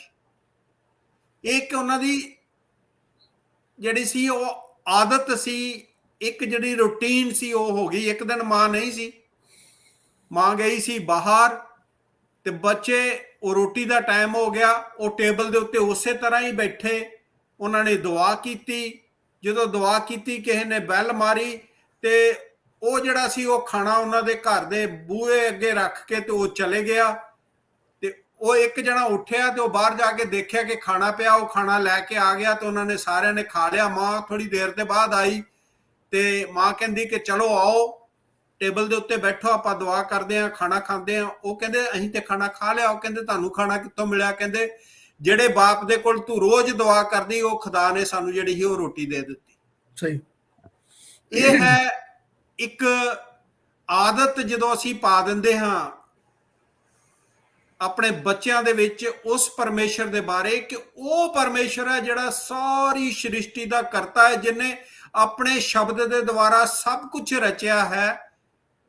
ਉਹੀ ਪਰਮੇਸ਼ਰ ਹੈ ਜਿਹੜਾ ਸਾਨੂੰ ਪ੍ਰੋਵਾਈਡ ਕਰੇਗਾ, ਉਹੀ ਪਰਮੇਸ਼ਰ ਹੈ ਜਿਹੜਾ ਸਾਨੂੰ ਪ੍ਰੋਟੈਕਟ ਕਰੇਗਾ, ਉਹੀ ਪਰਮੇਸ਼ਰ ਹੈ ਜਿਹੜਾ ਸਾਨੂੰ ਪ੍ਰੋਸਪਰਸ ਕਰੇਗਾ, ਉਹੀ ਪਰਮੇਸ਼ਰ ਹੈ ਜਿਹੜਾ ਸਾਨੂੰ ਹਿੰਮਤ ਦੇਗਾ ਕਿ ਜੋ ਸਾਡੇ ਕੋਲ ਹੈਗਾ ਉਹਨੂੰ ਅਸੀਂ ਦੂਸਰਿਆਂ ਨਾਲ ਸ਼ੇਅਰ ਕਰਾਂਗੇ। ਤੇ ਜਦੋਂ ਇਹ ਆਦਤਾਂ ਜਿਹੜੀਆਂ ਨੇ ਅਸੀਂ ਪਾਵਾਂਗੇ ਬੱਚਿਆਂ ਦੇ ਵਿੱਚ, ਉਸ ਪਰਮੇਸ਼ਰ ਦੇ ਬਾਰੇ ਦੱਸਾਂਗੇ, ਕਰਾਂਗੇ, ਤੇ ਡੈਫੀਨੇਟਲੀ ਇਹ ਚੀਜ਼ਾਂ ਜਿਹੜੀਆਂ ਨੇ ਟਰਾਂਸਫਰ ਹੋਣਗੀਆਂ ਬੱਚਿਆਂ ਦੇ ਵਿੱਚ। ਜਿੱਦਾਂ ਡਾਕਟਰ ਸਾਹਿਬ ਨੇ ਕਿਹਾ, ਮੈਂ ਵੀ ਉਹਨਾਂ ਨਾਲ ਐਗਰੀ ਕਰਦਾ ਕਿ ਬੱਚੇ ਜੋ ਕੁਝ ਅਸੀਂ ਕਰਦੇ ਆ ਉਹਨੂੰ ਉਹ ਦੇਖਦੇ ਨੇ, ਉਹਨੂੰ ਸਮਝਦੇ ਨੇ, ਫਿਰ ਉਦਾਂ ਹੀ ਜਦੋਂ ਉਹਨਾਂ ਕੋਲ ਮੌਕਾ ਮਿਲੇਗਾ ਉਹ ਕਰਦੇ ਨੇ। ਜੇ ਅਸੀਂ ਦੇਣ ਵਾਲੇ ਹੋਵਾਂਗੇ, ਜੇ ਅਸੀਂ ਕਿਸੇ ਗਰੀਬ ਦੀ ਮਦਦ ਕਰ ਰਹੇ ਹਾਂ, ਜਿਹੜੀ ਪਰਮੇਸ਼ਰ ਨੇ ਸਾਡੇ ਮਨ ਦੇ ਵਿੱਚ ਪਾਈ, ਕੋਈ ਲੋੜਵੰਦ ਦੇ ਕੋਲ ਗਏ, ਕਿਸੇ ਬਿਮਾਰ ਦੇ ਵਾਸਤੇ ਅਸੀਂ ਦੁਆ ਕੀਤੀ, ਕਿਸੇ ਦੀ ਖਬਰ ਦੇ ਵਾਸਤੇ ਗਏ, ਉਹ ਬੱਚੇ ਸਭ ਕੁਝ ਦੇਖਦੇ ਨੇ, ਜਾਣਦੇ ਨੇ, ਉਹ ਫਿਰ ਉਸੇ ਤਰ੍ਹਾਂ ਹੀ ਕਰਨਗੇ। ਬਹੁਤ ਸ਼ੁਕਰੀਆ ਜੀ। ਹਾਂਜੀ, ਥੈਂਕ ਯੂ ਡਾਕਟਰ ਸਾਹਿਬ। ਤੁਹਾਡੇ ਕੋਲ ਆਖਰ 'ਚ ਮੈਂ ਇੱਕ ਸਵਾਲ ਪੁੱਛਾਂਗਾ ਕਿ ਅਸੀਂ ਬੜੀ ਸਫਾਈ ਨਾਲ ਇਹ ਗੱਲ ਸਿੱਖੀ ਕਿ ਖੁਦਾ ਜਿਹੜਾ ਉਹ ਸਭ ਕੁਝ ਮੁਹੱਈਆ ਕਰਦਾ ਹੈ। ਕਈ ਵਾਰੀ ਕਈ ਗੱਲਾਂ ਦਾ ਅਸੀਂ ਸ਼ੁਕਰ ਵੀ ਨਹੀਂ ਕਰਦੇ। ਜਿਸ ਤਰ੍ਹਾਂ ਹਵਾ ਹੈ, ਯਾਨੀ ਅਸੀਂ ਸਾਹ ਲੈਂਦੇ ਹਾਂ, ਪਾਣੀ ਹੈ, ਕਿਹਨੂੰ ਕਹਿੰਦੇ ਨੇ, ਕਿ ਇਹੋ ਜਿਹੀਆਂ ਚੀਜ਼ਾਂ ਜਿਹੜੀਆਂ ਨੇ ਉਹਦੇ ਲਈ ਅਸੀਂ ਯਾਨੀ ਕਦੀ ਸੋਚਿਆ ਵੀ ਨਹੀਂ ਕਿ ਸਾਨੂੰ ਇਹਦੇ ਲਈ ਵੀ ਸ਼ੁਕਰ ਕਰਨ ਦੀ। ਲੇਕਿਨ ਕਿੰਨਾ ਕੁ ਜ਼ਰੂਰੀ ਹੈ ਕਿ ਅਸੀਂ ਉਹਨਾਂ ਗੱਲਾਂ ਲਈ ਸ਼ੁਕਰ ਅਦਾ ਕਰੀਏ ਜੋ ਖੁਦਾ ਸਾਨੂੰ ਮੁਹੱਈਆ ਕਰਦਾ। ਇਹ ਕਿੰਨਾ ਜ਼ਰੂਰੀ ਹੈ ਸਾਡੀ ਜ਼ਿੰਦਗੀ 'ਚ ਔਰ ਸਾਡੇ ਬੱਚਿਆਂ ਦੀ ਜ਼ਿੰਦਗੀ 'ਚ? ਜੀ ਹਾਂਜੀ, ਐਕਚੁਅਲੀ ਇਹ ਤੇ ਕਾਫੀ ਵਿਸਤਾਰ ਦੇ ਨਾਲ ਮੈਂ ਖਿਆਲ ਨਾਲ ਬ੍ਰਦਰ ਇਮੈਨੂਅਲ ਨੇ ਗੱਲ ਕਰਤੀ ਹੈ, ਪਰ ਮੈਂ ਜ਼ਰੂਰੀ ਹੈ ਡੈਫੀਨੇਟਲੀ ਉਹ ਕਿੱਦਾਂ ਅਸੀਂ ਦੇਣਾ। ਮੋਸਟ ਇੰਪੋਰਟੈਂਟ ਮੈਂ ਕਹੂੰਗਾ ਕਿੱਦਾਂ ਅਸੀਂ ਸ਼ੋਅ ਕਰਨਾ, ਇਹ ਵੀ ਠੀਕ ਹੈ। ਕੰਟੈਂਟਮੈਂਟ ਜੋ ਖੁਦਾ ਨੇ ਸਾਨੂੰ ਦਿੱਤਾ, ਜੇ ਅਸੀਂ ਉਹਦੇ 'ਚ ਕੰਟੈਂਟ ਆ ਜੀ, ਰਾਈਟ, ਅਸੀਂ ਕੰਟੈਂਟ ਆ, ਤੇ ਫਿਰ ਹੀ ਸਾਡੇ ਬੱਚੇ ਜਿਹੜੇ ਨੇ ਉਹ ਇਸ ਗੱਲ ਨੂੰ ਸਮਝ ਸਕਦੇ ਆ ਕਿ ਅਸੀਂ ਸ਼ੁਕਰਗੁਜ਼ਾਰੀ ਖੁਦਾ ਦੀ ਕਰਦੇ ਆ। ਦੇਖੋ, ਇੱਕ ਹੁੰਦਾ ਸ਼ੁਕਰਗੁਜ਼ਾਰੀ ਕਰਨਾ ਕਿ thank you, right, thank you for giving me, ठीक है, एंड गिव मी मोर, ठीक है। दैट थैंक यू इज ਬੱਚੇ ਵਾਲਾ ਥੈਂਕ ਯੂ। ਹੁਣ ਦੇਖੋ, ਇੱਕ ਛੋਟਾ ਬੱਚਾ ਹੈ, ਉਹਨੂੰ ਤੁਸੀਂ ਇੱਕ ਕੈਂਡੀ ਦਿੰਦੇ ਹੋ ਨਾ, ਬੋਲ ਲੈ ਜਾਓ ਇੱਕ ਕੈਂਡੀ ਦਾ, ਠੀਕ ਹੈ, ਉਹ ਇੱਕ ਮੁੱਠੀ ਭਰ ਲਏਗਾ ਕੈਂਡੀ ਦੇ ਨਾਲ ਤੇ ਕਹੇਗਾ ਥੈਂਕ ਯੂ, ਤੇ ਫਿਰ ਕਹੇਗਾ ਦੂਜੀ ਮੁੱਠੀ ਵੀ ਪਾ ਲਏਗਾ ਤੇ ਤੁਹਾਡੇ ਵੱਲ ਦੇਖੇਗਾ ਕਿ ਮੈਂ ਲੈ ਲਾਂ, ਤੁਸੀਂ ਏਦਾਂ ਕਰੋਗੇ ਤੇ ਉਹ ਵੀ ਚੱਕ ਲਏਗਾ ਤੇ ਫਿਰ ਬੋਲੇਗਾ ਥੈਂਕ ਯੂ, ਠੀਕ ਹੈ। ਸੇ ਇਹ ਹੈਗਾ ਕਿ ਥੈਂਕ ਯੂ ਕਹਿਣਾ ਬਿਕੋਜ਼ ਯੂ ਵਾਂਟ ਮੋਰ। ਇੱਕ ਹੈਗਾ ਥੈਂਕ ਯੂ ਕਹਿਣਾ ਕਿ ਇੱਕ ਲਈ ਤੇ ਕਿਹਾ ਥੈਂਕ ਯੂ, ਤੇ ਜਾ ਕੇ ਉਸਨੂੰ ਇੰਜੋਏ ਕੀਤਾ, ਸ਼ੇਅਰ ਕੀਤਾ ਜੇ ਕਰ ਸਕਦੇ ਹੋ, ਉਹਨੂੰ ਕਹਿੰਦੇ ਕੰਟੈਂਟਮੈਂਟ। ਤੇ ਅਸੀਂ ਜਦੋਂ ਉਹ ਕੰਟੈਂਟਮੈਂਟ ਸ਼ੋਅ ਕਰਦੇ ਹਾਂ ਆਪਣੇ ਬੱਚਿਆਂ ਨੂੰ ਕਿ ਸਾਨੂੰ ਖੁਦਾ ਨੇ ਜੋ ਦਿੱਤਾ ਅਸੀਂ ਉਹ 'ਚ ਖੁਸ਼ ਹਾਂ, ਰਾਈਟ, ਅਸੀਂ ਖੁਦਾ ਦਾ, ਇਹਦਾ ਮਤਲਬ ਉਹ ਤਾਂ ਹੀ ਸਮਝਦੇ ਨੇ ਕਿ ਇਹ ਸ਼ੁਕਰਗੁਜ਼ਾਰ ਹੈਗੇ ਨੇ ਖੁਦਾ ਦੇ। ਜੀ ਤੇ ਜੇ ਅਸੀਂ ਕੰਟੈਂਟਮੈਂਟ ਨਹੀਂ ਸ਼ੋ ਕਰਦੇ, ਅਸੀਂ ਇਹੀ ਕਹਿੰਦੇ ਰਹਿੰਦੇ ਹਾਂ ਯਾਰ ਆਹ ਨਹੀਂ ਹੈਗਾ ਤੇ ਉਹ ਨਹੀਂ ਹੈਗਾ, ਇਹ ਨਹੀਂ ਹੋਇਆ, ਉਹ ਨਹੀਂ ਹੋਇਆ, ਏਦਾਂ ਕਰਨਾ ਉੱਦਾਂ ਕਰਨਾ, ਤੇ ਉਹ ਉਹਨਾਂ ਨੂੰ ਪਤਾ ਲੱਗ ਜਾਂਦਾ ਵੀ they are not thankful to God, ਜੀ ਜੀ right? And then they take that habit also, or they will also do the same thing, ਉਹ ਤੁਹਾਡੇ ਨਾਲ ਵੀ ਇਦਾਂ ਹੀ ਕਰਨਗੇ ਫਿਰ। ਜੀ ਜੀ ਠੀਕ ਹੈ, ਤੁਸੀਂ ਡਿਸਕੰਟੈਂਟਮੈਂਟ ਦੀ ਜਿਹੜੀ ਸਪਿਰਿਟ ਹੈ ਉਹਨਾਂ ਨਾਲ ਭਾਰਤੀ ਹੈ ਉਹਨਾਂ ਦੇ, ਤੇ they will be not content with whatever you give them, ਉਹ ਕਹਿਣਗੇ ਤੁਸੀਂ ਵੀ ਨਹੀਂ ਇਦਾਂ ਕੀਤਾ, ਇਹ ਨਹੀਂ ਕੀਤਾ, ਉਹ ਨਹੀਂ ਕੀਤਾ। ਜੀ ਸਹੀ ਜੀ, ਬਹੁਤ ਸ਼ੁਕਰੀਆ ਡਾਕਟਰ ਸਾਹਿਬ। ਹਾਂਜੀ ਬ੍ਰਦਰ ਜੀ, ਤੁਸੀਂ ਕੁਛ ਇਹਦੇ ਬਾਰੇ 'ਚ ਕਹਿਣਾ ਚਾਹੋ? ਕਿੰਨਾ ਸਾਨੂੰ ਜ਼ਰੂਰਤ ਹੈ ਕਿ ਬੱਚਿਆਂ ਨੂੰ ਸਿਖਾਈਏ ਕਿ ਉਹ ਸ਼ੁਕਰਗੁਜ਼ਾਰੀ ਦੇ ਨਾਲ ਖੁਦਾ ਦੇ ਸਾਹਮਣੇ ਹਾਜ਼ਰ ਹੋਣ ਔਰ ਸ਼ੁਕਰਗੁਜ਼ਾਰ ਹੋਣ ਜੋ ਕੁਛ ਸਾਨੂੰ ਖੁਦਾ ਨੇ ਦਿੱਤਾ ਹੈ। ਜੀ ਭਾਈ ਸਾਹਿਬ, ਖੁਦਾ ਜਿਹੜਾ ਹੈ ਉਹ ਹਰ ਚੀਜ਼ ਦਾ ਦੇਣ ਵਾਲਾ ਹੈਗਾ ਹੈ, ਉਹੀ ਪ੍ਰੋਵਾਈਡਰ ਆ। ਜਿਹੜੀ ਗੱਲ ਤੁਸੀਂ ਕਿਹਾ ਯਹੋਵਾ ਜਰਾਏ, ਅਬਰਾਹਮ ਦੀ ਗੱਲ ਤੁਸੀਂ ਕੀਤੀ ਕਿ ਉਹਨੇ ਵਫਾਦਾਰੀ ਦੇ ਨਾਲ ਜਿਹੜਾ ਹੈ ਉਹ ਗਿਆ, ਤੇ ਉਹ ਜਦੋਂ ਰਸਤੇ 'ਤੇ ਜਾ ਰਹੇ ਸੀ ਤੇ ਉਹਦਾ ਬੇਟਾ ਵੀ ਪੁੱਛਦਾ ਕਿ ਸਭ ਕੁਝ ਹੈਗਾ ਤੇ ਕੁਰਬਾਨੀ ਕਿੱਥੇ ਹੈ। ਤੇ ਖੁਦਾ ਨੇ ਟਾਈਮਲੀ ਜਿਹੜਾ ਹੈ ਉਹਨੂੰ ਪ੍ਰੋਵਾਈਡ ਕੀਤਾ। ਤੇ ਬਾਈਬਲ ਸਾਨੂੰ ਇਹੀ ਦੱਸਦੀ ਹੈ, ਪਰਮੇਸ਼ਰ ਦਾ ਵਚਨ, ਕਿ ਸਾਨੂੰ ਪਰਮੇਸ਼ਵਰ ਦਾ ਹਰ ਵੇਲੇ ਧੰਨਵਾਦ ਜਿਹੜਾ ਹੈ ਉਹ ਕਰਨਾ, ਉਹਦਾ ਸ਼ੁਕਰ ਕਰਨਾ ਹੈ। ਹਰ ਚੀਜ਼ ਦੇ ਵਾਸਤੇ ਉਹਦਾ ਸ਼ੁਕਰ ਕਰਨਾ ਹੈ। ਉਹ ਸਾਡੇ ਕੋਲ ਹੋਰ ਕੁਝ ਨਹੀਂ ਮੰਗਦਾ। ਉਹ ਪਰਮੇਸ਼ਰ, ਉਹ ਕਹਿੰਦਾ ਸੋਨਾ ਮੇਰਾ ਹੈ, ਚਾਂਦੀ ਮੇਰੀ ਹੈ। ਇਹ ਧਰਤੀ ਵੀ ਉਸ ਪਰਮੇਸ਼ਰ ਦੀ ਹੈ ਜਿਸ ਨੂੰ ਉਸਨੇ ਬਣਾਇਆ ਹੈ। ਅਸੀਂ ਘਰਾਂ ਦੀਆਂ ਰਜਿਸਟਰੀਆਂ ਕਰਾਉਂਦੇ ਹਾਂ ਆਪਣੇ ਨਾਂ ਤੇ ਸਾਰਾ ਕੁਝ ਹੀ, ਤੇ ਜਦੋਂ ਅਸੀਂ ਇੱਥੋਂ ਕੂਚ ਕਰ ਜਾਂਦੇ ਹਾਂ ਕਿ ਉਹ ਸਾਡੇ ਨਾਲ ਜਾਂਦੀਆਂ ਨੇ, ਜੀ ਜੀ, ਤੇ ਰਹਿ ਜਾਂਦੀਆਂ ਨੇ ਉਹ। ਤੇ ਮੇਨ ਥਿੰਗ ਇਹ ਹੈਗੀ ਹੈ ਕਿ ਸਾਨੂੰ we should be a thankful for everything. ਤੇ ਜਦੋਂ ਅਸੀਂ ਸ਼ੁਕਰਗੁਜ਼ਾਰੀ ਦੇ ਨਾਲ ਉਸ ਪਰਮੇਸ਼ਰ ਦੇ ਅੱਗੇ ਪ੍ਰਾਰਥਨਾ ਕਰਾਂਗੇ, ਪ੍ਰੇਅਰਸ ਕਰਾਂਗੇ, ਪਟੀਸ਼ਨਸ ਕਰਾਂਗੇ, ਜੋ ਵੀ ਸਾਡੀਆਂ ਜ਼ਰੂਰਤਾਂ ਨੇ, whatever our needs are there, ਉਹ ਪਰਮੇਸ਼ਵਰ ਜਿਹੜਾ ਹੈ ਉਹ ਟਾਈਮਲੀ ਜਿਹੜਾ ਹੈ ਉਹ ਪੂਰਾ ਕਰੇਗਾ। ਗੱਲ ਹੈ ਨੀਡ ਦੀ, ਨਾਟ ਆ ਵਾਂਟਸ। ਵਾਂਟ ਜਿਹੜੀ ਹੈ ਉਹ ਕਦੀ ਖਤਮ ਨਹੀਂ ਹੁੰਦੀ। ਜੀ ਜੀ, ਜਿਹੜੀ ਡਾਕਟਰ ਸਾਹਿਬ ਨੇ ਗੱਲ ਕੀਤੀ ਹੈਗੀ ਹੈ, ਉਹੀ ਹੈ। ਉਹ ਪ੍ਰਭੂ ਜਿਹੜਾ ਹੈ ਉਹਨੂੰ ਸਾਡੀ ਚਿੰਤਾ ਹੈਗੀ ਆ। ਤੁਸੀਂ ਸਾਡੇ ਨੂੰ ਬੜੀ ਸਫਾਈ ਦੇ ਨਾਲ ਮੈਥਿਊ 6 ਬਾਬ ਦੇ ਵਿੱਚ ਉਹ ਸਾਰਾ ਕੁਝ ਜਿਹੜਾ ਸੀ ਉਹ ਦੱਸਿਆ ਸੀ ਕਿ ਅਸੀਂ ਚਿੰਤਾ ਕਰਕੇ ਕੀ ਕਰ ਸਕਦੇ ਹਾਂ? ਕੁਝ ਨਹੀਂ ਕਰ ਸਕਦੇ। ਹੁਣ ਮੇਰੇ ਵਾਲ ਚਿੱਟੇ ਹੋ ਗਏ ਨੇ, ਮੈਂ ਡਾਈ ਕਰਕੇ ਕਾਲੇ ਕਰ ਸਕਦਾ, ਪਰ ਓਰੀਜਨਲ ਕਾਲੇ ਨਹੀਂ ਹੋ ਸਕਦੇ।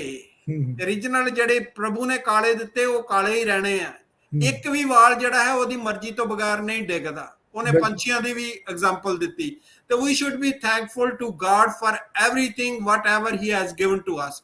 ਉਹਨੇ ਸਭ ਤੋਂ ਵੱਡਾ ਜਿਹੜਾ ਤੋਹਫਾ ਜਿਹੜਾ ਹੈ ਇਸ ਦੁਨੀਆ ਨੂੰ, ਸਾਨੂੰ ਔਰ ਆਉਣ ਵਾਲੀ ਦੁਨੀਆ ਨੂੰ ਜਿਹੜਾ ਦਿੱਤਾ ਹੈ ਉਹ ਹੈ ਯਸ਼ੂਆ, ਪ੍ਰਭੂ ਯਿਸੂ ਮਸੀਹ ਜੀ। ਜਦੋਂ ਯਿਸੂ ਸਾਡੇ ਜੀਵਨ ਦੇ ਵਿੱਚ ਆ ਜਾਂਦਾ ਹੈ, ਉਹਦੀ ਮੁਕਤੀ ਸਾਡੇ ਜੀਵਨ ਦੇ ਵਿੱਚ ਆ ਜਾਂਦੀ ਹੈ, ਤੇ ਫਿਰ ਡਾਕਟਰ ਸਾਹਿਬ ਦੇ ਵਾਲੀ ਗੱਲ, ਉਹ ਇੱਕ ਸੰਤੁਸ਼ਟੀ ਜਿਹੜੀ ਆ ਉਹ ਆ ਜਾਂਦੀ। ਜਦੋਂ ਬੰਦਾ ਸੰਤੁਸ਼ਟ ਹੋ ਜਾਂਦਾ ਹੈ ਫਿਰ ਬਸ ਥੈਂਕ ਯੂ ਫॉर ਐਵਰੀਥਿੰਗ ਜੀ।